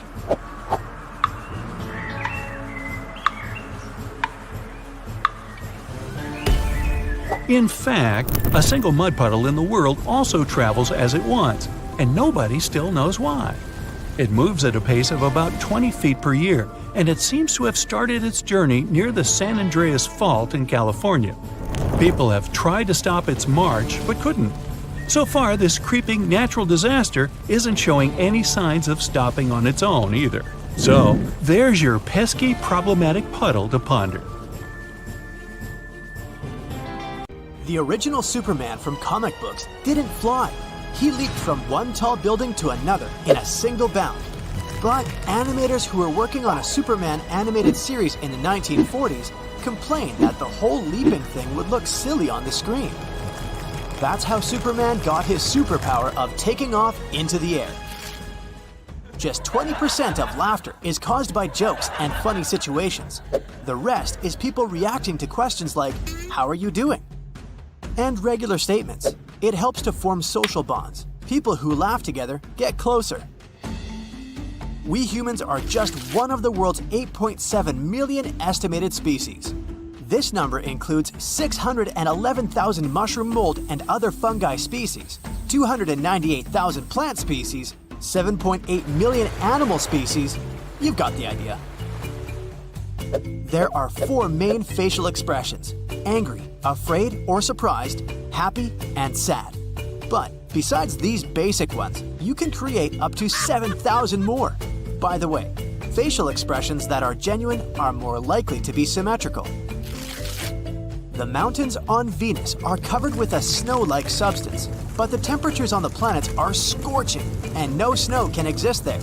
The frost is actually metallic.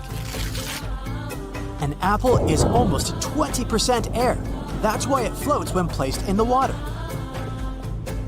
Mysterious Pacific sleeper sharks live in an underwater volcano in Cavachi.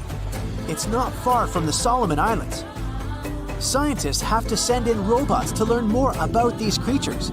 People can't stand the heat and acidity of that environment. The University of Oxford is older than the Aztec Empire. The educational institution was established in 1096, and the Aztec Empire was founded 332 years later, in 1428. The tardigrade, aka the water bear, is a microscopic creature that's famous for its survival skills. It can live through extreme temperatures from 300 to negative 458 degrees Fahrenheit, and the pressure that's 6 times stronger than the ocean floor. The creature can also survive in a complete vacuum. Tardigrades sometimes spend almost 10 years without food. Pluto was discovered in 1930 and lost its planetary status in 2006. Within this rather long time, it still didn't manage to make a full orbit around the Sun. The former planet needs 248 Earth years to complete its orbit. In 400 BCE, Persian engineers built an ice machine in the desert. They noticed that ice tended to appear in the shadows during the night. They started to dig holes in the clay in the shaded spots. Then they filled these holes with water. In the morning, they dug the ice out of the holes and stored it in special super insulated constructions filled with hay. This helped the ice last even on the hottest days, and Persians always had something to help them stay cool. Those who cheated in the Olympics in ancient Greece were severely punished. They had to pay fines and could even be banned from any kind of competition. Interestingly, the fines were used to build bronze statues of those cheating athletes near the entrance of the Olympic Stadium with a description of how they had cheated. On average, a drop of water spends around 9 days in the atmosphere before it falls back to Earth. And if it ends up in the ocean, It sometimes takes more than 3,000 years before it evaporates again. John Mitchell was the first person to speculate about the existence of black holes. It happened in 1783. In his paper, he called them black stars. Unfortunately, his theory was forgotten until the 1970s. Raw sweet potatoes aren't actually sweet, but once you start heating them during cooking, a special enzyme called beta amylase breaks down the tasteless starch, turning it into sugar. The M100 galaxy is 55 million light-years away from Earth. This is a mind-boggling distance. The galaxy itself is 107,000 light-years across. It's a bit bigger than our home Milky Way galaxy.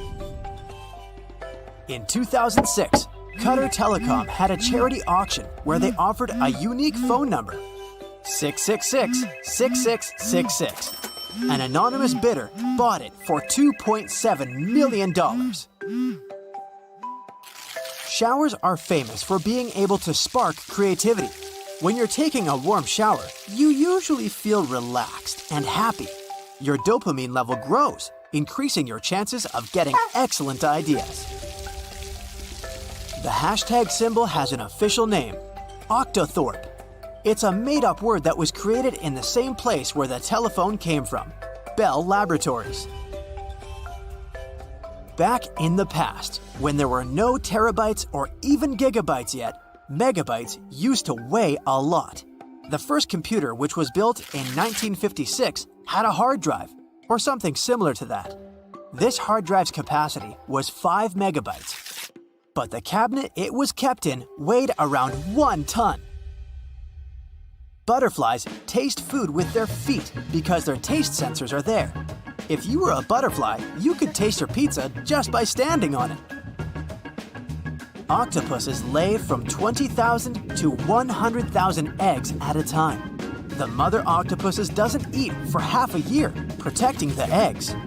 When baby octopuses get born, they aren't bigger than rice grains. A big oak tree can drink 100 gallons of water a day, and a giant sequoia usually consumes 500 gallons daily. The inhabitants of Setenil de las Bodegas in Spain literally live under a rock. People work, study, and go for a walk beneath a huge rocky outcropping. Their homes are built right into the side of the rock. However hot it is outside, you still won't be able to cook an egg on a sidewalk. The highest sidewalk temperature can be more than 140 degrees Fahrenheit. But to cook an egg, you need at least 158 degrees Fahrenheit. Concrete is a great heat conductor, but it's not hot enough to make breakfast. There is a sea with borders defined not by land, but by ocean currents. It's the Sargasso Sea in the Atlantic Ocean, not far from Bermuda. Several currents create a large still area of salty water filled with floating seaweed. Hummingbirds are tiny creatures, but one particular species, the bee hummingbird, breaks all records. The thing is so minuscule it often gets mistaken for an insect. The bird also weighs less than a dime. Hot chocolate tastes better if you drink it out of an orange cup. Researchers asked 57 volunteers to try the same hot chocolate out of red, cream, white, and orange cups. Almost all the participants agreed that the chocolate tastes better when served in orange cups. It proved that the way something is served influences your perception of its taste. Gravity-defying geckos have millions of tiny branched hairs on their bulbous toes. This system lets geckos stick and unstick their feet at breakneck speed, scurrying across surfaces at 20 body lengths per second. It's a proven fact that when you're on the computer, you blink less. In everyday life, you blink around 20 times per minute. But when you're using a computer, it's only 7 times per minute. What's even more interesting, you also read 10% more slowly when you're looking at a computer screen or any other electronic device. African buffalo herds often make decisions by voting. For example, when they choose where to travel, animals would stand up one by one, look in a particular direction, and then lie down again. In most cases, the herd then moves in the direction that's got the most looks. One bamboo species holds the world record for being the fastest growing on Earth. It grows 35 inches per day. When some Massachusetts residents feel like playing a song or two instead of grabbing a guitar, they go for a typewriter. In 2004, the Boston Typewriter Orchestra performed for the first time. The orchestra members produced unusual music with the help of old typewriters and have already released one album. The horseshoe crab has eyes all over its body. The creature has 10 of them, some on top of the animal shell, some down on its tail, and the rest near its mouth. All these eyes help the crab get around. Poor Pete. Pete is so scared of bugs, all he wants is to find a place on Earth where he can be safe from them. After years of research and traveling, he eventually finds the place to go – Antarctica. Pete makes it there, confident that bugs wouldn't survive in the cold. Little did he know that insects are on every continent of this planet. Well, not really. He was kind of right about Antarctica. It isn't home to a lot of bugs. In fact, there are only one true species of insect that calls this place home. It's a wingless midge called Belgica antarctica. This fly is tiny, but it's still Antarctica's largest terrestrial bug. Okay, so we've established there's literally no place on Earth you can escape insects. Well, that's not really true either. You might need to learn to swim, though, as the only place that doesn't have any bugs living within is the Earth's surface covered by the ocean. But why do insects hate it here so much? No one could really come up with a definitive explanation, but some think it's because the oceans lack the plants that insects use for food and shelter. They might as well be the largest network of secret agents on the planet, as insects have ears all over the place. Most of the time, though, these ears are not on their heads. Some have ears on their wings, some on their legs, and some even on their abdomens and necks. A lot of these bugs live pretty lonely lives, but there are some of them that actually have families, like the best beetles, for example. They can form family-like units in which both parents work to raise their young. They also have their own vocabulary and speak to each other by squeaking. Should an insect ever fall from a certain height, does it sustain any damage? Well, the subject is a bit more complex, but let's take ants, for example. They don't take any fall damage, and that's because they're so small. A lot of other bugs can technically fall from a height of miles and still be fine. The explanation has a lot to do with math and physics, which the bugs themselves have no time to study. But to put it simply, they're not nearly heavy enough to impact the surface they hit. As they fall, they don't actually gather speed, they slow down. An ant's relatively large surface area for that tiny weight creates a lot of drag as it moves through the air, so it ends up slowing down as it reaches the end of its flight. Speaking of ants, wasn't I doing that? There are about 1 quadrillion of them on the planet at any given moment. That's about 1.4 million ants per human, calculated for a world population of 7.3 billion people. If we put it that way, it's their planet, right? It's hard to imagine a fruit fly with an astronaut helmet on, but they were indeed the first living creatures to be launched into space. That was back in 1947, when they waved goodbye to the Earth in a V-2 rocket, reached an altitude of about 68 miles in less than 200 seconds. They then returned to Earth by parachute. Not all insects are that lucky. For example, caterpillars have a total of 12 eyes but are basically blind. Their simple little eyes can only distinguish between light and dark, so they can't actually see a clear picture of what's in front of them. And no, glasses won't help if that's what you're thinking. Some insects actually put a lot of work into their dating life. A good example is the stoneflies, which do push-ups to attract the ladies. Did you know butterflies taste the surroundings with their feet? Heard that right. That's because they have taste sensors on their feet that help them find food. So they stand on a leaf and give it a taste. If they figure out the plant is something that their caterpillars can eat, they place their eggs in this spot. But how do they eat, since they can't bite or chew? Well, they use their long tongue, which looks more like a tube, called a proboscis. It's basically a straw that helps butterflies to slurp up liquids, like nectar, for example.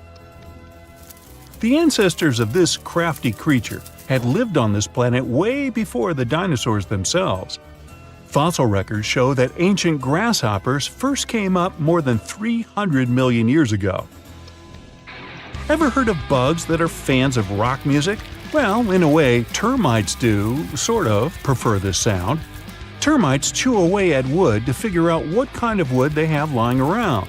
They use vibrations. Why? Because it helps them find the best source of food. If there's heavy metal or rock music playing, they can chew through the wood faster than at their regular speed.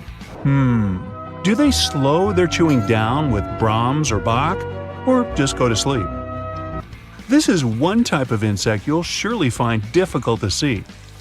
This master of disguise looks like a leaf. Throughout their existence, they managed to develop this type of camouflage so the predators miss them in plain sight. They can even rock back and forth to copy the movement made by leaves blown by the wind. Nature has its own weather forecasters, the mighty crickets. Well, they work more like a thermometer, if you like. Turns out you can manually calculate the temperature outside by counting the cricket chirps you hear in a minute and then divide it by 4. You should then add 40 to that number you get, and there you have it, an estimated temperature number in Fahrenheit. Crickets even have their own unique song, which they use to attract mates and defend their territory. Yes, music that repels and attracts at the same time. You should consider ladybugs if you're interested in free gardening services. That's because they feed on other insects, some that can actually damage your plants. They can keep fruit flies and other mites at bay. A ladybug might end up eating more than 5,000 insects in its lifetime, which adds up to about a year. Let's get into some awesome data about the busy bees. Their wings can beat 190 times per second. Now, I'll do the math for you. That's 11,400 times a minute. What a workout! Well, they do need that strength, since a single honeybee colony can produce around 220 pounds of honey each year. That's a staggering 220 jars. It's nature's equivalent of a factory. But you'd have to teach bees to make honey. It's not in their instinct to do so. Another fascinating aspect of bees' life is that the temperature inside any beehive is always around 93 degrees, regardless of the outside weather. That's because they're really good at insulating their surroundings. Bees also have different stomachs for eating and for storing honey. It's the bee's equivalent of not doing business while you're eating. Okay, now don't jump out of your chair just yet, as you might actually enjoy some of these facts about spiders. They do help a lot with maintaining our crops free from other insects. So, if you think about it, we do have something to thank them for. Their eyesight is also incredible. They can see spectrums of light that we can't, like UVA and UVB light. And speaking of their superpowers, a strand of spider silk is 5 times stronger than a strand of steel, of the same thickness, of course. Some scientists believe that if spiders were as large as humans, certainly hope not, their web could stop objects as big as airplanes. And that spider silk, it's actually a liquid, but it does harden when exposed to air. They're also quite sneaky themselves and have evolved to look more like ants. Why? So they can better avoid other predators and hunt ants better. Spiders don't have wings, that's for sure, but the jumping ones can hop up to 50 times their own length. Well, otherwise, I still get the heebie-jeebies when I think about spiders. How about you? You decide to try a new coffee brand that has a nice golden packing and proudly says 100% coffee on it. But it tastes nothing like your favorite drink. Don't blame yourself for being the worst barista on the planet. The substance you just purchased might just not be the real thing at all. It's so expensive because of how it's made. Coffee plants can't be hurried to grow. Depending on the type of coffee, it takes a coffee tree about 3 to 5 years to start bearing fruit.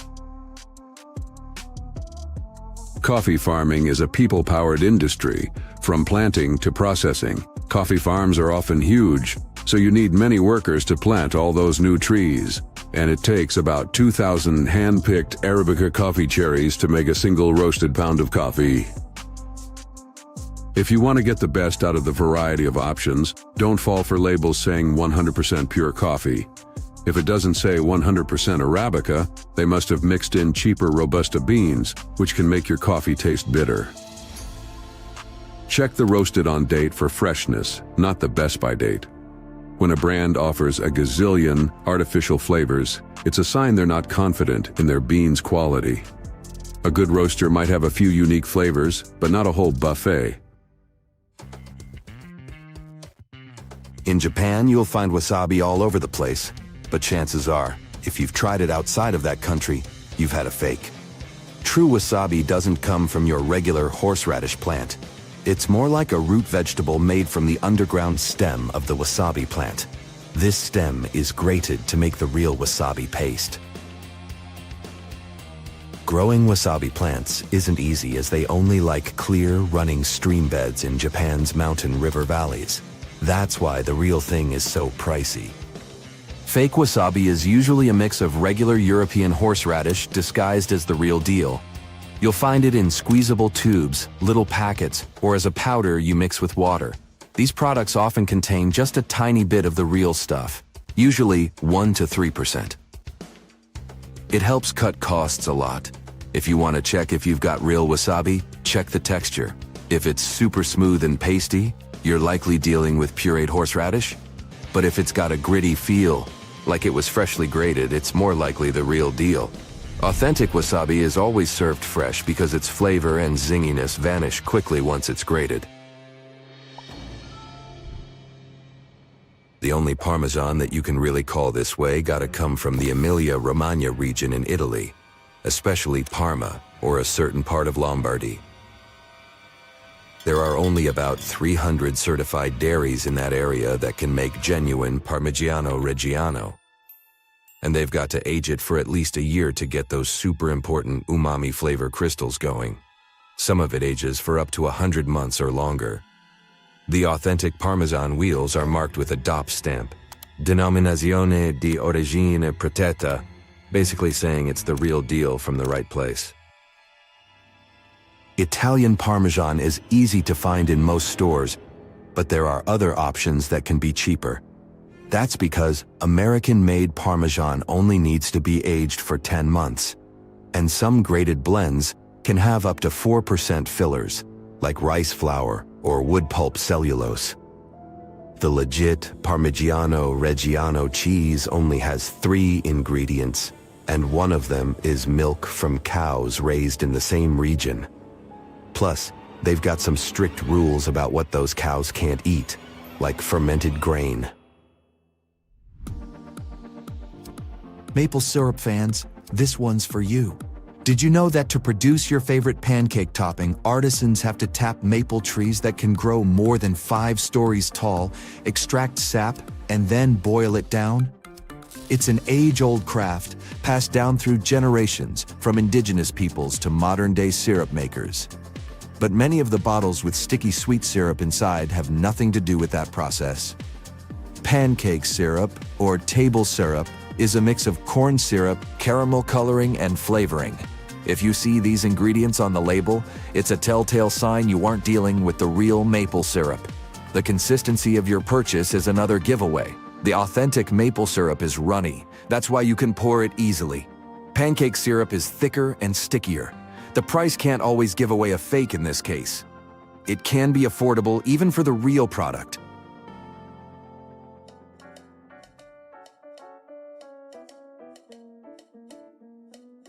Another item that often gets counterfeited is designer bags. To make sure you're buying the real thing, give that purse a good feel.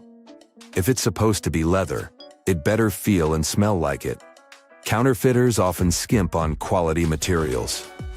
Check out the zippers, buttons, or any metal parts. They should feel solid, not lightweight or cheap.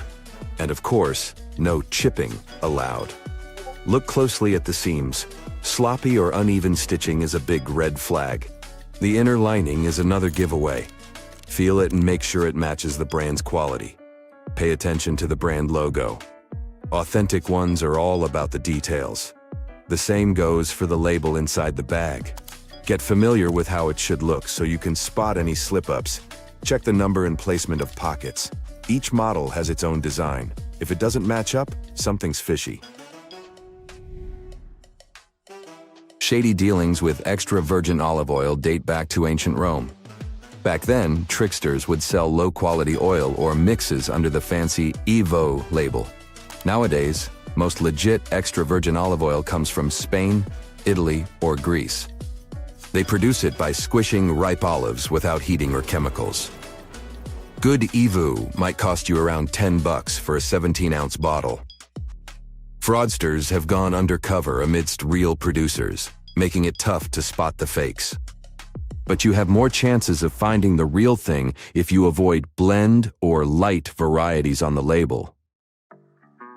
Check the pressed-on date. It should be less than a year old since the oil loses its fruity vibe after a couple of years. If there's a harvest date and details like the producer's name or olive type, it's likely legit.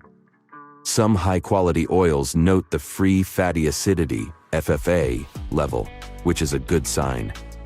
Don't automatically trust fancy packaging or high prices. Even an expensive bottle can be past its use-by date. If you like to cook, cinnamon, mint, nutmeg, sage, and other spices must always be in your kitchen cabinet.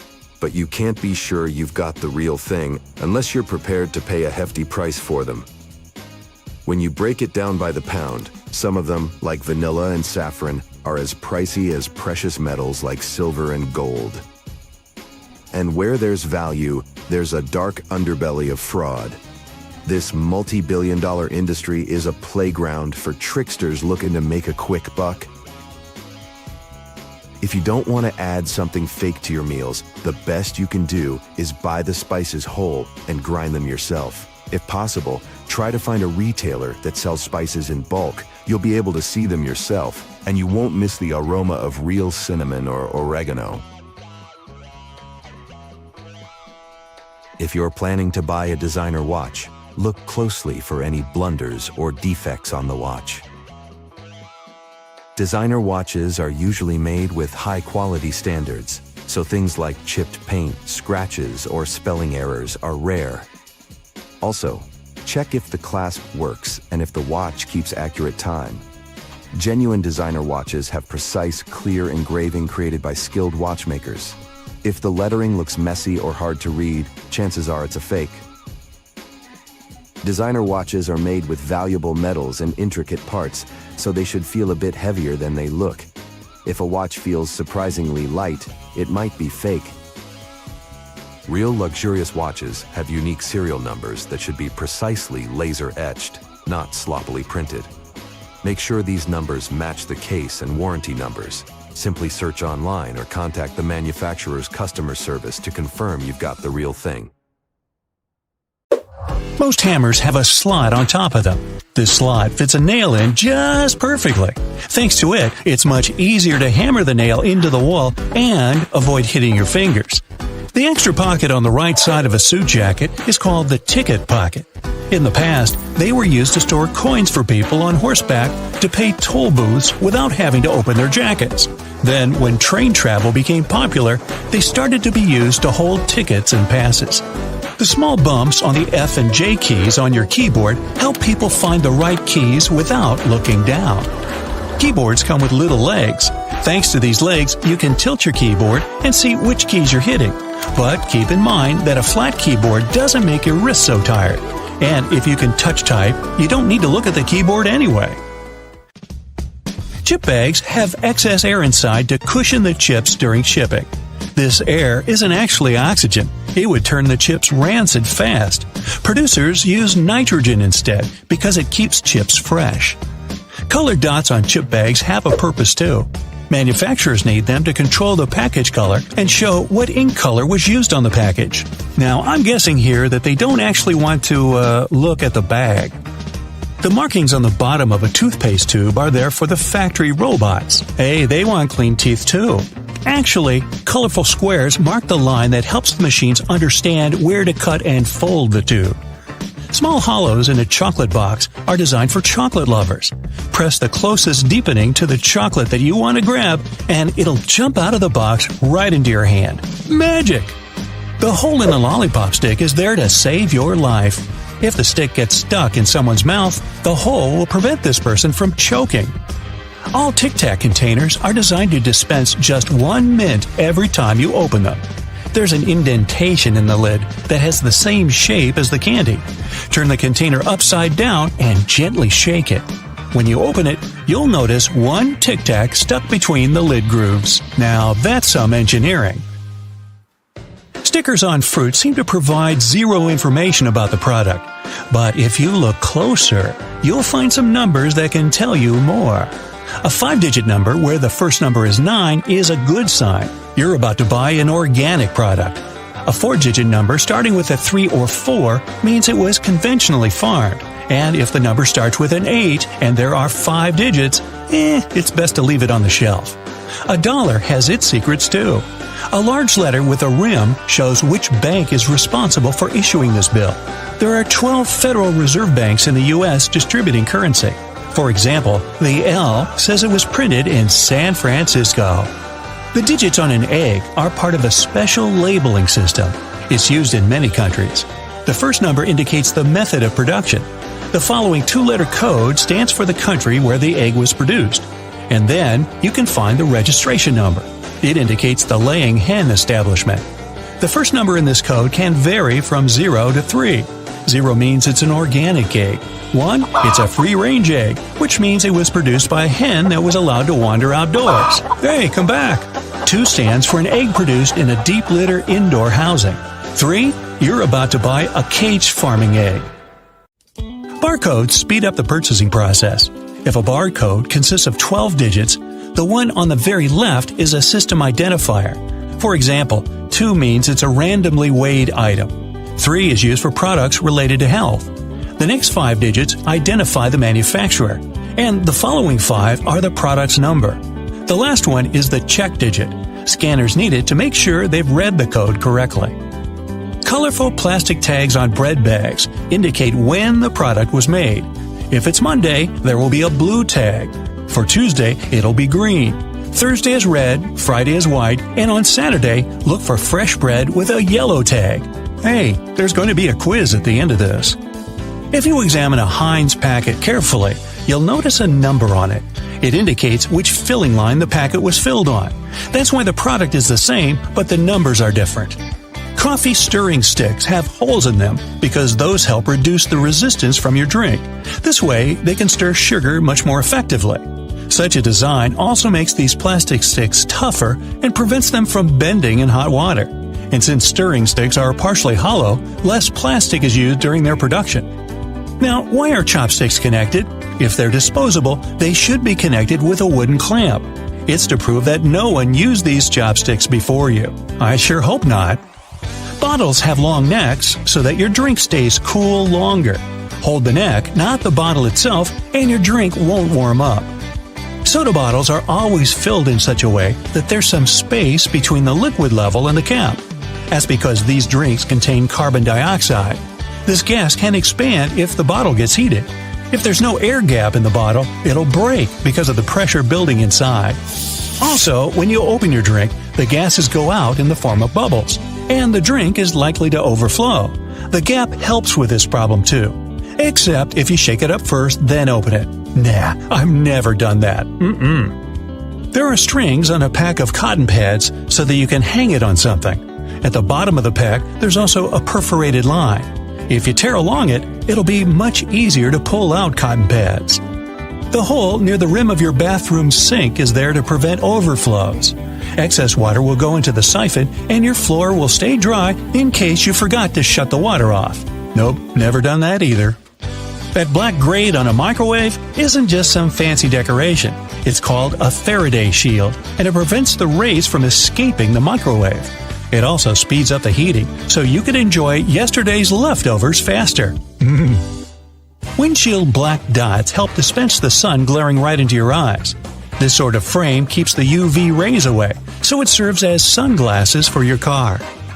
Now, don't blame the little lump on your computer cable for getting stuck somewhere for the umpteenth time.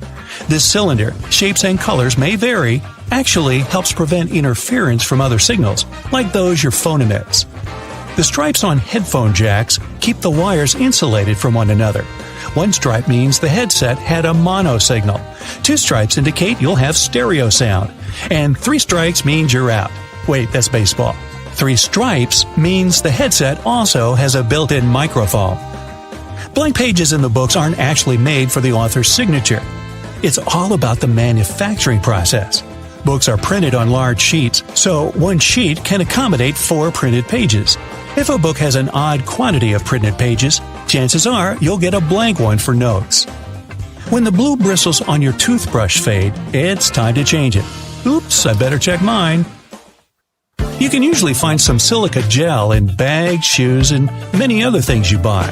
This gel absorbs excess moisture. Don't throw it away. Every time your shoes get wet, put some packets of silica gel inside them. A button on the back of a collar of a button-down shirt is there to prevent your tie from sticking out. And the small loop on the back of a shirt can be used to hang the thing without wrinkling it. Little buttons on your jeans are called rivets.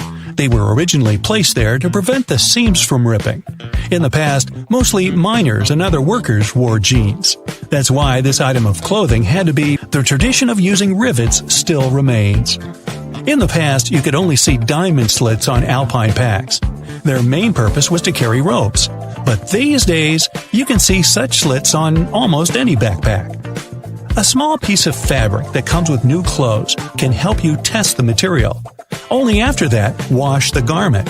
If you see the fabric fade, stretch, or pill in the wash, at least you won't ruin the entire item. And if you're still here waiting for the bread tag quiz, well, I made that up. You're off the hook. But hey, my friend, I love your commitment. We can always use more of that. Many people believe our ancestors were monosyllabic grunters, but according to a new study from the University of Western Australia, this might not be the case. The primary purpose of any language is to convey some meaning, right? So, researchers believe that nonverbal communication most likely came before oral language. To test this, they asked a group of people to play a communication game similar to charades. They put people speaking different languages and from different cultures in one room and told them to communicate through gestures.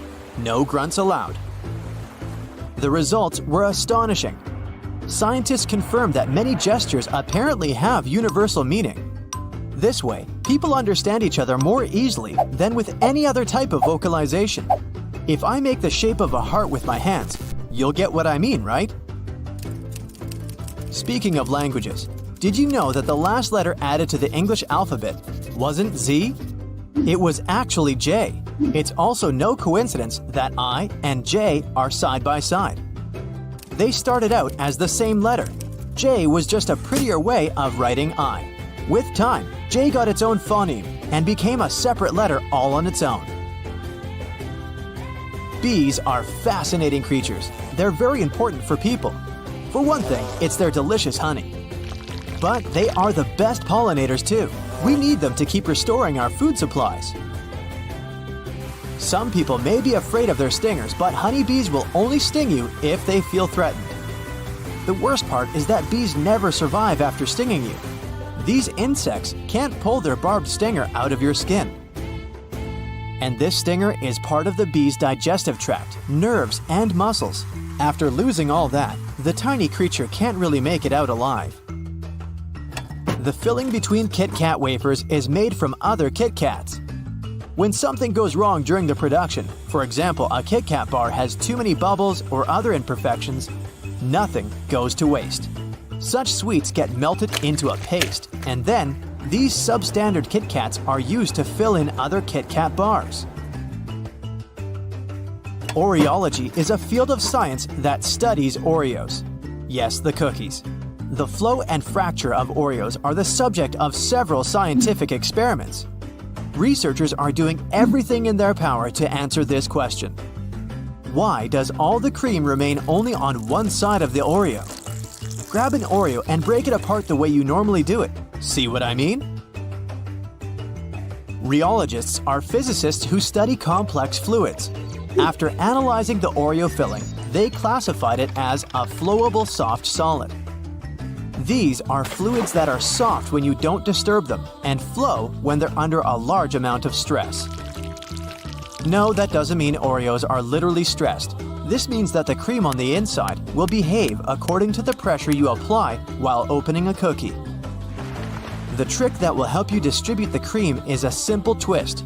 If you twist an Oreo slowly and steadily, this will reduce the stress and most likely let the cream stay on both sides of the cookie. Try it out for yourself and let me know if it works for you. Meanwhile, Oreologists have developed a special machine to do the testing. Ever heard of an Oreometer? It was designed specifically to twist Oreos at an optimum speed and angle. Way to go, cookie science! It's a beautiful afternoon, and you're looking at the sky. Wait, what are those tiny dots traveling in squiggly lines? They're only visible for a short moment. You might even mistake them for mosquitoes. Those are your white blood cells. They're moving inside your capillaries running through the front part of the retina in your eyes. The funny thing is, most people don't notice the dots until someone asks them to pay attention. The Ring of Fire is not only the name of a popular song, it's also a horseshoe-shaped area in the Pacific Ocean. It's about 25,000 miles long and contains around 450 volcanoes. It's the most seismically active place on Earth. Over 75% of all active and sleeping volcanoes in the world are located in the Ring of Fire. No wonder around 90% of all earthquakes happen in this area. Oh, and by the way, the deepest trench on the planet is also located there. The Mariana Trench is one of the most famous features of the Ring of Fire. Its deepest point, the Challenger Deep, lies 36,070 feet below sea level. Funny fact, before color television appeared in the 1950s, 75% of people claimed they saw black and white dreams. But these days, the same study has found out that only 12% of people still dream in black and white. Scientists think they've found an explanation for this. It turns out that those who grew up watching black and white television more often have monochrome dreams. Why so serious? In the 1800s, having a photograph of yourself was a big luxury. Smiling in pictures was considered childish and even impolite. That and, well, a lack of proper dental hygiene. Photographers told these people posing for their pictures to say prunes instead of cheese. This word kept people's mouths shut. That's why all our ancestors look as if they've eaten something sour before posing for a photo. When going somewhere by city bus, you don't have to wear a seatbelt. You might have thought that this goes against every traffic rule you can imagine, but that's not exactly the case. There are several reasons why buses have no seatbelts. In case of an emergency, passengers need to be able to get off as fast as possible. If they have their seatbelts on, they'll waste precious time unbuckling them. Secondly, a bus is a heavy vehicle. In case of a crash, it stops more slowly than a car. So, even though the passengers will feel the impact, they won't get seriously hurt. That's also the reason why people are allowed to remain standing on a moving bus. Imagine you're on a date and have accidentally, or not, ordered a garlic pizza. You check your pockets and, oh no, you haven't brought your breath mints with you.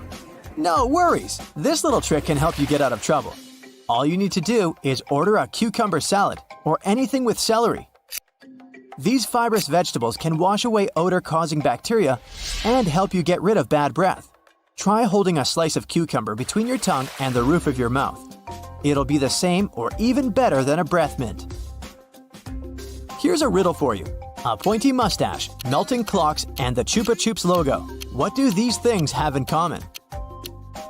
It turns out Salvador Dali was the very person who designed the logo of Chupa Chups. The surrealist artist also suggested that the logo should be placed on top of the lollipop so people could see it at all times. Lady Liberty, when it first arrived in New York, wasn't green. It was the same color as a penny, copper that is. It turned green over time due to the process known as oxidation. But it still looks amazing, right? The difference between the American and European chocolate does exist. But why don't they taste the same, you might ask? The answer is simple: different regulations. European chocolate has to contain at least 14% of dry milk solids, while the minimum amount in the US is 12%. This means European chocolate is kinda creamier. It's also more chocolatey since it contains more cocoa. Experts had been experimenting with the potato chip shape until they finally got the ideal formula.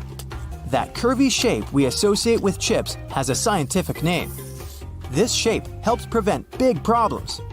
If chips were shaped in a different way, they would immediately break into pieces once put into a bag.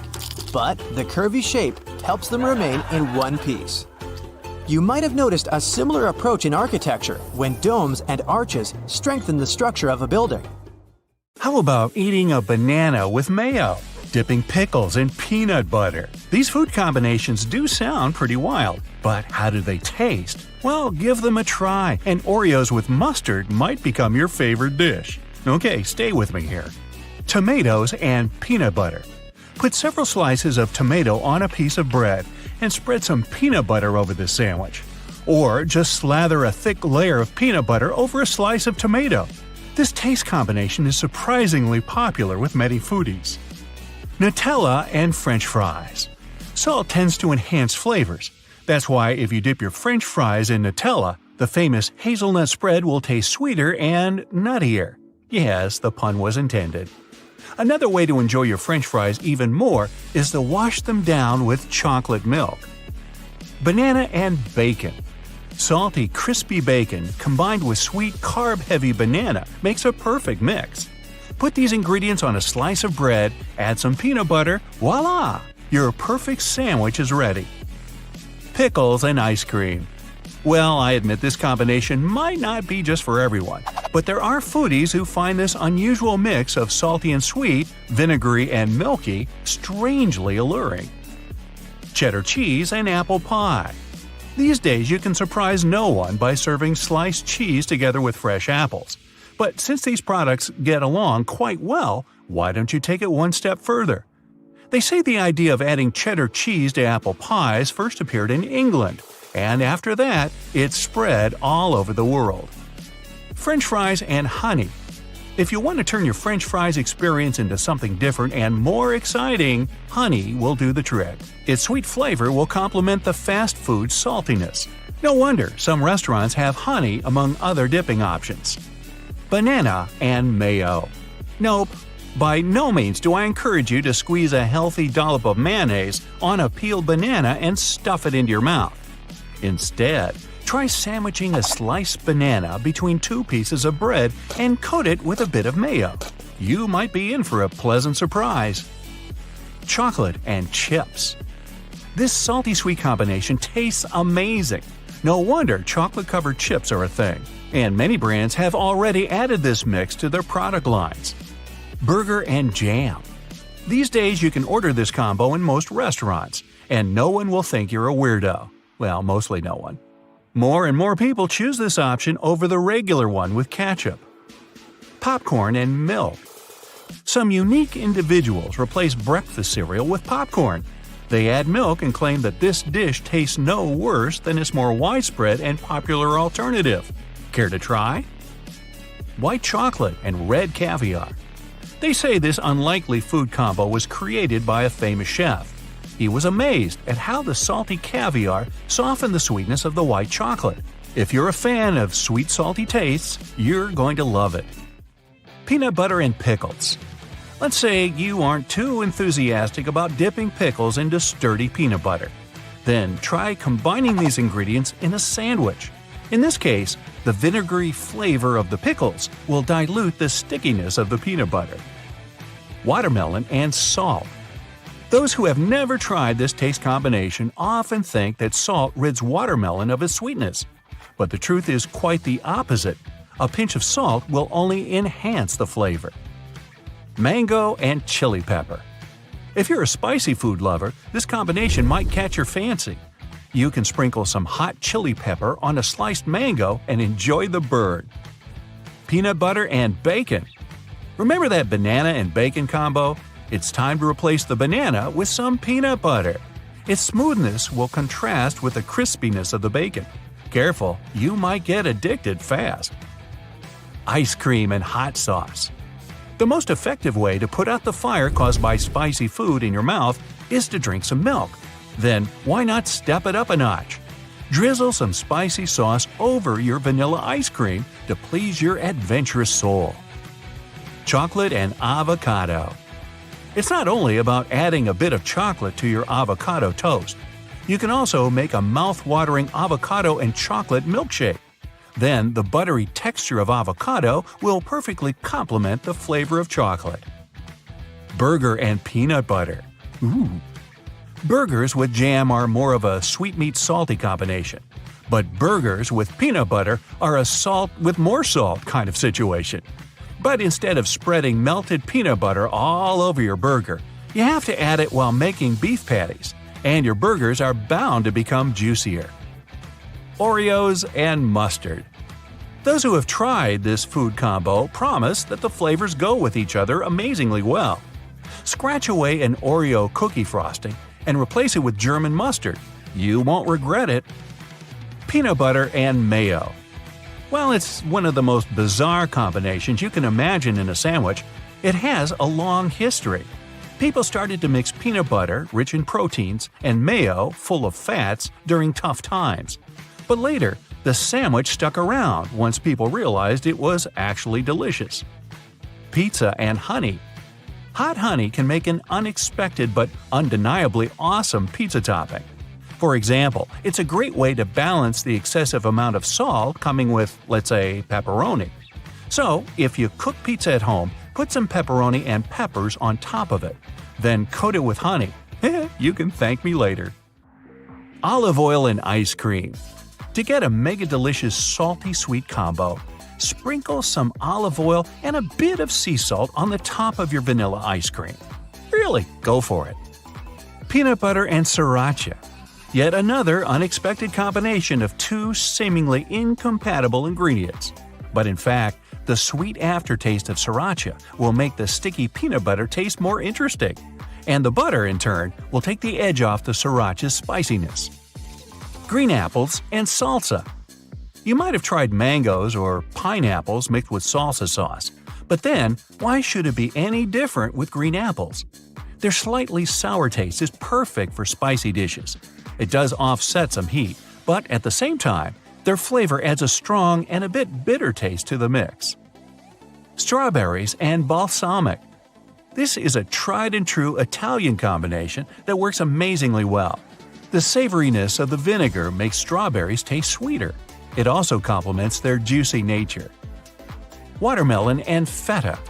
No classic Greek salad can go without feta, but this cheese can taste no worse when you combine it with fruit, watermelon in particular. The dense structure and saltiness of feta will add extra flavor to the juicy red goodness. Peanut butter, jelly, and goldfish crackers sandwich. Now, peanut butter and jam have long been a classic, but why goldfish crackers? True foodies know that this component fills in all the remaining gaps. Your sandwich gets a satisfying crunch. It becomes more savory, and the crackers are just salty enough to balance the sweetness of the jelly. Basil and strawberry. I've already mentioned the benefits of mixing strawberries with balsamic vinegar, but strawberries and basil are just as good. You can test this combination while making lemonades and other drinks.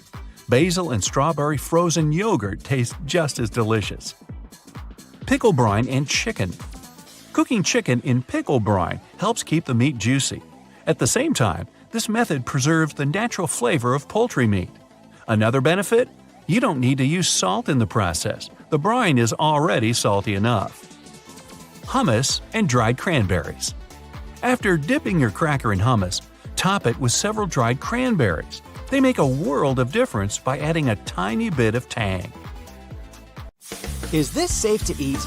We sometimes see strange dots on our potatoes and wonder if we should just throw them away. Here are 10 eat or toss facts. Did you know that every year 119 billion pounds of food is wasted only in the United States? To put it in perspective, this number means nearly 40% of all food in America is wasted. People throw away food if they don't have confidence in the ingredients. They're being cautious, and it makes sense. But what if the food is safe to eat and only looks weird? The first item on the list is beef. When it comes to meat, people naturally get extra cautious. Imagine you buy some raw beef in the store. Later on, you realize it's got some brown spots. If you toss it immediately, hear me out. This is normal. In fact, you can see brown layers also inside the beef. Bright red color equals fresh meat, huh? Not necessarily. When the meat is first cut, it's maroon. If the meat is quickly vacuum packaged, it will keep that shade. But if the meat is exposed to air for like 15 minutes, then oxygen will cause a change in the look to red. The redness can turn brown when the biochemical reaction starts. This can take a few hours. Workers at the grocery stores grind the meat several times a day to achieve that bright red color because they know consumers are cautious about maroon-looking beef. If the beef is wrapped in an oxygen-permeable plastic, it turns bright red after exposure to oxygen. As long as the meat smells and feels fresh, and if it's been stored properly, it should be safe to eat. Have you ever come across dark lines under a shrimp shell? This one has a similar story to beef. Black lines on your shrimp's flesh are related to a natural phenomenon. They gradually occur after shrimps are taken from the water. Meat is exposed to oxygen, and the blackness gets more visible over time. Here also, the pattern of the animal itself can be a factor. These black lines can be a naturally occurring discoloration on the shrimp. Think of cats. They also have different color patterns, but they're the same in terms of species. Next time, you can conduct a mini experiment in your kitchen. Put a couple of shrimp side by side and observe the mild differences in the shrimp's color patterns. Shrimp will have a distinct bad odor when it's no longer edible, so if it smells and tastes fresh, don't toss it. Should you eat moldy yogurt? That green substance on the surface doesn't look appealing at all. But if you scoop it out, you seem to have clean yogurt underneath. The short answer is toss it. The mold could be seen on the top only, but it has probably gone deep. Not to mention that it'll taste bad. Many molds are harmless, but some produce toxic substances. Green mold is a type of penicillium. Does this word sound familiar? That's the same type of mold used in the antibiotic penicillin. Don't get too excited. Eating moldy yogurt won't magically cure bacterial infections. It only spoils your dairy product. In 2013, there was an outbreak related to one line of yogurts. The company handed the products to stores as usual. After some time, they received customer complaints. They said that the yogurt looked like yogurt soup and tasted really old. Turns out that a type of fungus probably released some carbon dioxide. It made the product fizzy and bloating. Ugh. The company and another independent scientist both said that this fungus in question wasn't usually harmful to people. Yet, more than 200 people reported becoming affected by it. So, these sorts of things can still happen. You should trust your spidey sense. If you've ever been lucky enough to see some mold in a freshly opened package, reach out to the manufacturer. You'll potentially save others from facing the same scenery by notifying the company about a systemic issue and preventing potential future product waste. Plus, the company probably wants to make amends and either reimburse your sad yogurt with a happy one, or better, they'll give you coupons for free products. Why do avocados sometimes have brown dots inside? Technically, it's edible, but you might not want to eat it. Avocados are a source of many vitamins like C, E, K, and B6, as well as healthy stuff like magnesium, potassium, and more. The avocado works hard to become such a health storage. Nutrients, water, and sugars wander around this fruit. Yes, technically, avocado is classified as a fruit. Anyway, avocados have their own transport channels, like veins. These channels are normally invisible to us. Until something goes out of the ordinary, the avocado may be stored in too cold temperatures for a longer time than it should. As a result, the tissue cells might be weakened and start to deteriorate. Experts say that after the fruit is harvested, if it stays in the refrigerator for a few weeks before you buy it, vascular browning can occur. This phenomenon becomes visible after you keep the avocado at room temperature for a few days. Don't be hard on yourself, it's not because of you. So, should you eat it or toss it? You can eat the brown dotted avocados, but you may want to taste them first. They might not taste good compared to a regular one. What about the white area under the potato peel? Eat or toss? This area is also like dark bruise marks, but it's not black. If the outer layer of the potato looks normal, that odd-looking white knot is not mold. The moldy potatoes deteriorate. They'll get softer, wrinkled, or squishy. As long as the exterior of this potato appears clean and regular, there's probably no harmful microbial growth inside of it. These strikingly white areas can be shaped due to potatoes being bruised, possibly in the field during the harvesting period. To sum up, you can eat it. There's also an issue of white smears coming out when we slice potatoes. You see the marks on the cutting board? Experts say that some potatoes have a higher level of water and starch content. As a result, your cutting board gets a bit messier than usual. No need to worry about it. I'm gonna carry on with another form of potato. Not because I love every version of potato and I can eat it in all meals from breakfast to dinner, but because I want to know, what are those brown spots on potato chips? Should we eat or toss them? Consider these as minor imperfections. They don't affect the safety of the chip. They're there again because of the bruises they get or as a result of frying. Sometimes you see that your garlic is trying to make more garlic out of itself. Yep, it has sprouted. The question is it okay to eat sprouted cloves, or should you toss them? If the green sprout is in the center of the garlic clove, that's fine. Be aware that the taste of the garlic will be stronger than it usually is. It will still be perfectly okay in a cooked meal, since it'll be alongside other ingredients. The taste shouldn't be that harsh. Can we eat an apple with worms?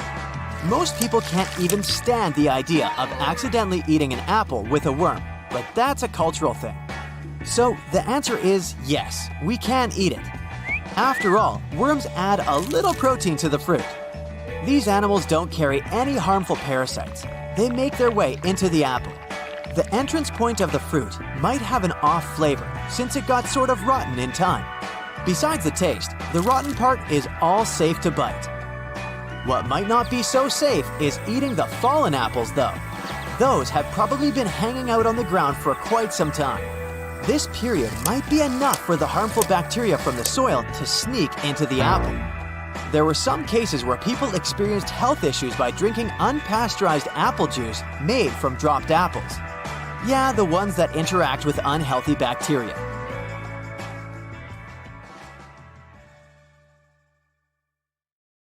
A beverage as black as ink, useful against numerous health conditions. It's made of water and the fruit from a bush called bunu.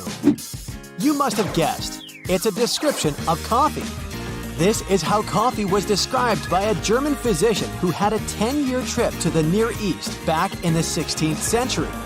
Today, you don't have to venture into the unknown to get a cup of precious liquid. You can easily make it at home or visit the closest coffee shop. As of 2023, in the US alone, there are over 72,000 coffee shops. Imagine the whole world. When you think of coffee, what's the first country that comes to your mind? Italy? Maybe France? But here's the kicker. Actually, Finland is the coffeeiest country in the world. Just picture it. An adult Finn consumes up to 27.5 pounds of coffee per year, while an American only consumes about 11 pounds. Norway proudly takes second place, and Denmark closes the top 3. Italy and France aren't even in the top 10. And by the way, each day, people on our planet drink approximately 1.6 billion cups of coffee. If you're planning to hit some longevity records, coffee may come in handy. There's been research conducted by Harvard Health Publishing stating that those who drink 3 to 4 cups of coffee per day are more likely to have a longer lifespan. Sounds cool, but it's probably not the best option. One of the world's most famous supercentenarians, Jeanne Calment, acknowledged that she would drink coffee with milk for breakfast. And she lived an incredibly long life of 122 years. Not only do people prove that coffee helps with longevity, but cats can also prove it. This is Cream Puff from Texas. It's the cat that lived for 38 years. Jake Perry, Cream Puff's owner, shared some details about his pet's diet. Cream Puff would typically eat dry cat food, eggs, turkey bacon. Alright, nothing special here. But the cat was a big fan of coffee too. Cream Puff preferred coffee with cream. Now, here's a question for you. What color is your coffee mug? Thing is, it matters a lot what you drink from. There are certain colors, for example, lead-based glaze that can release toxic substances in your drink. Mugs glazed with red and orange are most likely to contain lead. So if you want to play it safe, opt for mugs made of glass, ceramic, or stainless steel. Also, mugs made of plastic or aluminum aren't safe either, as they may release unwanted substances, just like glazed mugs. But the color matters for psychological reasons too. There's been an experiment concerning coffee perception based on the mug color. So, it turns out that if we drink coffee from a white mug, it may seem less sweet than if we drink it from a blue or transparent one. Coffee even played an important role in major sports events. Back in 1932, Brazilian athletes couldn't afford a trip to LA to participate in the Olympic Games. However, a solution was found. The authorities loaded the athletes onto a ship full of coffee. That coffee was sold on the way, so it helped finance their trip. Coffee is also the key to a happy family life, or at least it used to be. In the 15th century in Mesopotamia, coffee was pretty important when it came to marriage. Men would choose their future wives based on how well they could make coffee. Luckily, we have coffee machines for that today, so we choose partners based on their personalities. And in Constantinople, a wife could file for divorce in case her hubby did not provide her with enough coffee. According to industry standards, you need around 56 coffee beans to make a single shot of coffee. Beethoven, yes, I'm talking about one of the main hitmakers of all time, would count 60 beans precisely to brew his morning coffee. I guess it was more of a ritual than a particular recipe. Hey, do you have any rituals for your morning, Joe? Another hitmaker, Johann Sebastian Bach, even dedicated a cantata to coffee, which he called Coffee Cantata. Pretty straightforward, huh? The cantata tells about coffee dependence. Even though black coffee is supposedly the most common type out there, pretty much everyone tried cappuccino at least once. By the way, it got its name because of the final color the drink has. It's a soft brownish shade, very much similar to the color of the capuchin robe. Plus, the robe has a hood, and the word hood translates to Italian as cappuccio. Now the name finally makes sense. Those who don't like to spend time brewing coffee often opt for the instant variety. Let's say happy birthday to instant coffee. It's soon to turn 116 years old. It was invented in 1907, and up until the 1970s, many consumers would criticize it for having an inferior taste. However, in the 1970s, the technology changed, and the manufacturers claimed it tasted almost like freshly brewed coffee. Also, instant coffee created another popular thing: coffee vending machines. The first prototype was invented back in 1947, and they've been with us ever since the 1950s. There are also some products you don't really want to combine coffee with. Number 1. Meat. The logic is simple. Coffee can absorb zinc in the body. Therefore, it's not the best choice to have coffee after grabbing something that contains zinc. I'm talking about red meat, oysters, and beans. Number 2. Fried food. Such dishes tend to contain a lot of so-called bad fats. And once you combine them with caffeine, this mix increases the cholesterol levels in your body. Number 3 may come as a surprise, but still, coffee and milk aren't the best match. Coffee doesn't let the calcium absorb, so technically, you just don't get many nutrients from the milk. Japan seems like the perfect place for those who love coffee. I mean, do you know any other place where you can literally bathe in coffee? Me neither. So this hot springs spa and water amusement park near Tokyo got famous for its extraordinary hot tubs. There are 26 baths in total, and they're filled with coffee, green tea, and many other drinks. Only fresh ingredients are used, and the baths get refilled every day. So to make a coffee tub, they brew coffee beans with water from natural hot springs. By the way, the price is pretty reasonable. An adult ticket costs about $36. If you tried to make a coffee tub yourself, you'd probably spend more. Time to debunk another myth. Decaf coffee does have caffeine. A middle-sized decaf drink has about 7 milligrams of caffeine, while regular coffee has about 7. Yep, 10 times less, but it's enough to disrupt your sleep.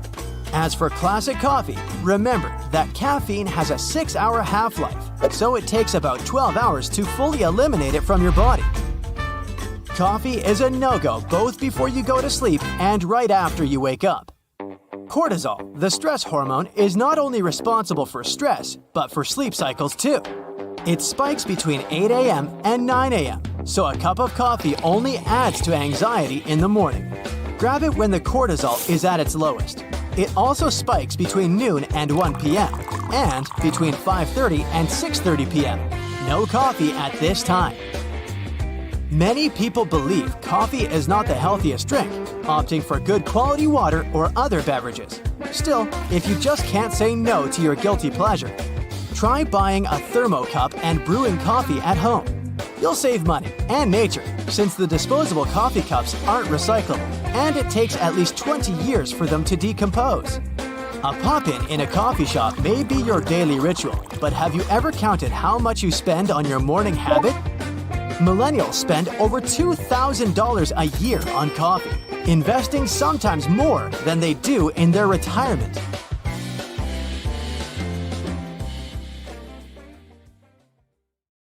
Today, we're going to reveal some fast food secrets.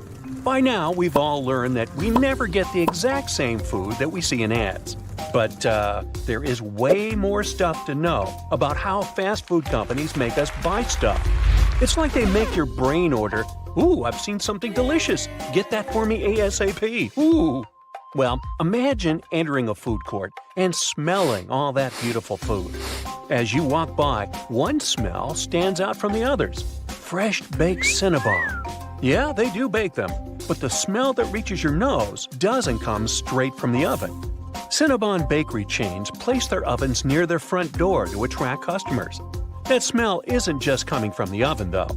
The staff heats baking sheets with sprinkled cinnamon and brown sugar to keep the sweet aroma in the air all day long. These smells make you feel hungry, even though your stomach isn't empty. Let me introduce you to aroma marketing. The aim here is to make products irresistible. Did you notice the unique scent of crispy fries from McDonald's? It's the same smell in all stores worldwide.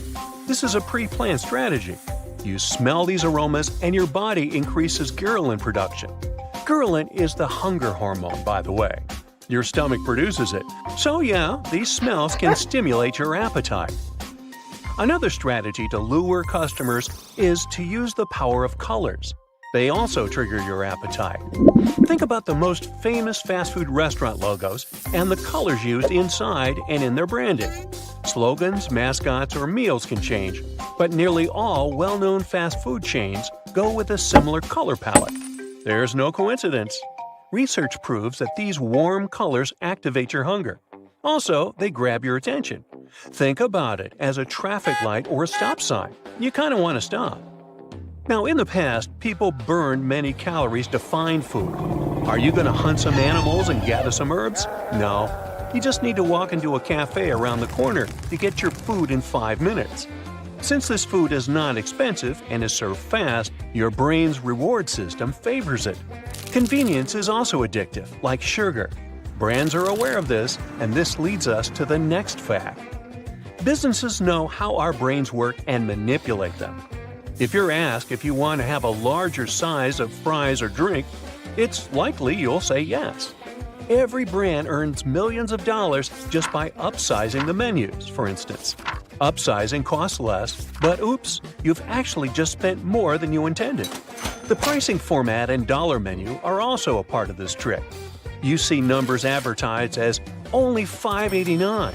It's almost $6, but your brain associates it with the number 5 because you see 5 written there, not 6. Plus, the currency signs are sometimes small and hard to read. You go for a la carte option, but they're placed on the sides and extra value meals flash out. When you look at the prices, a place in your brain called the orbitofrontal cortex takes control. Research shows that when a person buys something, knowing there's a better deal among the options, the brain activity shows signs of pain. There's a good offer, but if you take it, you end up eating more. Maybe you only want to buy a burger and you end up with fries and a drink. On the other hand, it's good if that was your intention all along. I can't argue with that. Do you know that your burgers are wrapped in grease-repelling paper? This means that this paper might contain harmful chemicals. Researchers tested samples taken from 400 containers and wrappers from fast food chains. They discovered that 38% of sandwich and burger wrappers contain fluorine, a rather toxic substance. And it's not just sandwich and burger wrappers. They found that 56% of dessert and bread wrappers and 20% of French fry sleeves contain fluorine. So, sadly, not just fast food, but also its packaging can be harmful. Now here's another trick. When you're on your way to get a snack from the drive-thru, the machines will recognize your license plate, and based on your previous purchases, they will flash similar options in front of you. Another thing about drive-thrus is that they place cameras there. Sometimes you just talk through the buzzer. You can't see the staff, but beware, they can see you in some chains. Those use devices like magnetic sensors to notice vehicles. Then employees get notified via their headsets. They press a special button to activate their mics. Without sensors, cameras, and windows, how could they see you coming? They aren't psychic. Don't worry much though. Employees probably don't care what you do. I mean, they have a million other things to do instead. Now, let's assume you get a burger from the drive-thru. You have grilled meat in it. Wait a minute, is it really grilled? Shocking news, they add a solution, sort of a sauce with a grilled flavor to the meat, and make those fake grill lines on it. They can't grill meat at such short notice, but people like this look, so they go with this option. Speaking of faking it, fast food is very processed. I mean, the flavor in the burgers and nuggets is often gone in the process level of processed. To compensate for this, companies add special chemicals to give the food taste and aroma. Now earlier, we talked about the tricks companies use in drive-thrus. It's time to reveal the secrets of self-serve kiosks. You tend to spend more when you order your food via these kiosks. Restaurants expect that you'll spend about 20% more. The system in these kiosks is designed to upsell. Cashiers ask you questions, but while using a self-service kiosk, you don't feel rushed or maybe judged for your orders and choices. A lawsuit was filed in the U.S. about one fast food chain's tuna sandwich. It turns out that the ingredient advertised as tuna had no tuna in it. This was concluded by tests run in independent labs with multiple samples taken from this chain in California. The fast food chain said the claims didn't reflect the truth. So, we'll just wait and see. A fact about nuggets is here, and it's proven. This one might be hard to digest, but they often don't contain chicken. Scientists have tested them, and what they found is often only 50% meat. Apparently, there's a thing, sort of a process, called mechanically separated meat, and the remaining product comes from there. Fancy eating a Blizzard cone or parfait from DQ? No one could stop you, but you should know that technically, what you're eating isn't ice cream. Dairy Queen Soft Serve has 5% milk fat. The FDA says that a product has to have at least 10% of milk fat to be considered ice cream. But the company isn't keeping this fact to itself. It's written on its website. Now, what about discount coupons or free products? It's all part of the plan. Some people go to restaurants with coupons. They think, I might also get this or that since I'm already here. Most of them buy something else, and the item they buy is often more expensive than the free item on their coupon. Now sometimes, people want to go with healthier options in fast food chains. They might miss the point that healthy might not be healthy at the end of the day if the person orders a sauced chicken salad. They might end up having more calories than they would get from a burger. On top of this, healthier options often cost more in comparison to regular items. Anyway, this is an ever-lengthening list. After all, the fast food industry is huge. We're talking billions of dollars. Maybe that's why it comes with a lot of secrets behind the scenes. We've been talking about all this, and now I want to order a burger.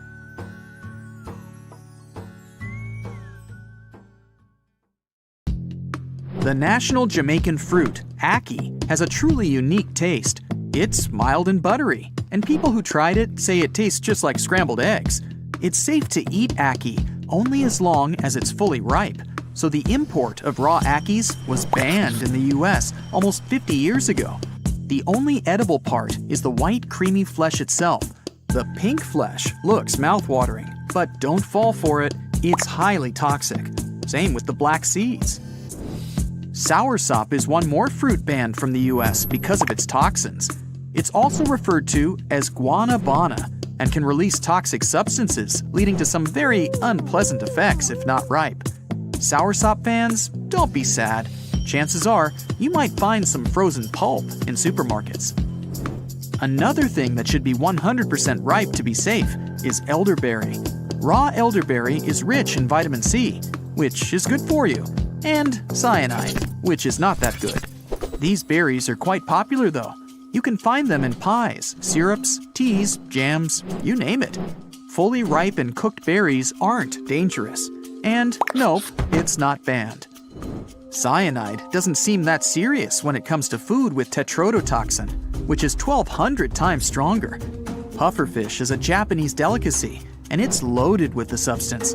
No person can eat this fish without consequences, but Japanese chefs have mastered their skills to perfection. To make it edible, they simply remove the poisonous parts. This delicacy is called fugu and costs about $200 per portion. You could buy a whole bunch of totally safe salmon instead. It's almost completely banned in the US. There are only a few authorized places that sell it, but you probably don't feel like having such a gastronomic adventure either way. Casu marzu literally means rotten cheese. Sorry, you can't try a bite of it in the US, so in case you can't resist the temptation, just head to the island of Sardinia, Italy.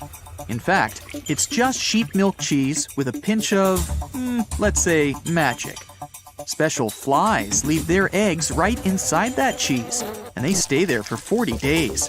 At the moment it's ready for consumption, this cheesy delicacy has some live maggots taking care of decomposing it. Thanks to them, the cheese has that distinctive texture and spicy flavor. It's banned in the US for sanitary reasons.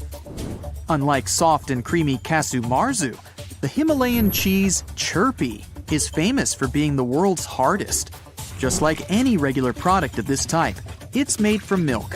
What makes it different is that it stays fresh for up to 20 years.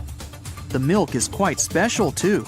The cows, which are actually a cross between cows and yaks, eat a variety of mountain herbs. This milk has a unique flavor thanks to those herbs, but be careful with your teeth nibbling on that hard as stone cheese. In Singapore, you'll never have cavities because of chewing gum. And nope, it's not because they take care of your teeth. The thing is, it's completely illegal there. This place is known for its cleanliness, and the country spent a fortune cleaning all the spots and banning chewing gum. It was prohibited back in 1992, and vendors had to stop the sales immediately to avoid super high fines. Walking down the supermarket aisles while traveling to different destinations, you may spot that there's no raw milk in stock. It's prohibited in many US states and other countries, including Canada, Norway, Finland, Sweden, Denmark, and Scotland, for sanitary reasons. While raw milk is a no-go for Scotland, haggis is completely fine there. Still, it's banned in the US. If you live in the States and you're under 45, chances are you've never tried haggis, since it was prohibited almost half a century ago. This Scottish pudding is made of a full range of sheep's inner parts, mixed with some oatmeal and spiced up with a bunch of minced onions. Oh, and don't forget suet and some broth. The texture is crumbly and coarse, and no surprise, the dish is quite spicy. It's usually served with mashed potatoes or mashed turnip. Cassava is a poisonous tropical root with two types. The sweet variation does contain some cyanide, but it's enough to cook it to reduce the toxic content to a non-toxic level. To get rid of all the toxins in bitter cassava, it's necessary to grate the root, then soak it, and finally cook properly to make it edible. This root is very starchy, and its flavor is really subtle. Cassava can be used just like potatoes, mashed, boiled, or fried. What you think? How about some haggis with mashed cassava instead of potatoes on the side? By the way, harmless potatoes aren't that safe either. It all depends on whether it's ripe or not. So-called green potatoes are full of toxins, and potato sprouts are also quite unsafe. Same with green almonds and cashews, which are full of cyanide if not ripe enough. Luckily, the nuts we get at the supermarket are well processed, which means they're completely safe. Yellow plums, or Mirabelle plums, are banned in all the 50 states of America. These fruits are completely fine, and nothing bad happens if you eat them. But you can only enjoy these plums in Lorraine, France. The importation law is a bit bizarre, and this fruit is of protected origin. If sea bass is the kind of dish you just can't live without, then the UK isn't your destination. This fish has been recently banned there because of declines in the sea bass population. The same goes with beluga caviar in the US. One of the world's most expensive foods can't be found in America because of new regulations protecting the fish. Hey, feel like a burger with freshly cooked meat, the softest bun, and loads of ketchup? Go and grab it. Unless you're a French school student, there's a law in France regulating the use of ketchup in cafeterias for students, and they're only allowed to have it with, you guessed it, French fries. Greenland shark bodies get rid of all the waste they produce, filtering it through their flesh and skin, so no wonder their flesh is toxic. Sounds like a fair reason not to eat them, but not in Iceland. Hakarl, which is processed shark meat, is first hung to dry for 3 to 5 months. In the end, you get something like ammonia-smelling fermented fish with the jelly texture that reminds you of wet bread. Some things get better with age, unless it's food. But there's one cafe in Bangkok where they've been cooking the same beef and noodle soup for 45 years. This potion-like soup has been simmering for over 4 decades. The broth has never been thrown away, and it's always kept overnight for the next day's servings. One of the secrets of the unique flavor is the massive grease rim around the pan that formed because they never washed it. Okay, now I've got the perfect excuse to do the same thing. What? The food just tastes better this way. In Cambodia, you can try a crunchy, crispy snack that tastes somewhat like a crab. It's deep fried and a bit seasoned. The main ingredient is a tarantula. This doesn't quite sound like a lunch. Okay, well, you wouldn't have guessed it if I hadn't told you. This soup that sounds like a tongue twister is definitely scrumptious. The flavor is sharp, yet delicate, and it tastes just like shrimp. Well, this traditional Laotian dish sounds really cool, until you realize it's made of ant eggs. To give it a bit of sourness, they also tend to add a few tiny ants. In Mexico, you don't throw away corn kernels that have turned black because they're rotten. You keep them as a culinary specialty called huitlacoche. Fungus all over the kernel give that earthy, woody smell. Yum, yum. Some dishes just need decoration, especially cakes and pies. In England, there's a pie called stargazy. The name speaks for itself. The sardines, accompanied by potatoes and eggs, peek out of the pie's crust and stare at the skies. And it looks a bit creepy. Sometimes it's the tails that point at the skies, though. Tea mushroom is another weird thing that they drink in Eastern Europe, together with acid milk-based drinks. It's basically some fermented black or green tea. It's made by adding a whole culture of bacteria. They're not consumed, they just ferment the drink. To sweeten tea, the sugar acts like yeast. Add juice, spice, or whatever you want to taste. Enjoy! Or at least try to. Tuna eyeballs are quite a popular delicacy in China and Japan. They need to be boiled before eating, and some seasoning is required too. If you nail it, you'll have a delicacy that tastes like squid. And it costs less than $1. I bet you're eyeing that one. That's it for today. So hey, if you pacified your curiosity, then give the video a like and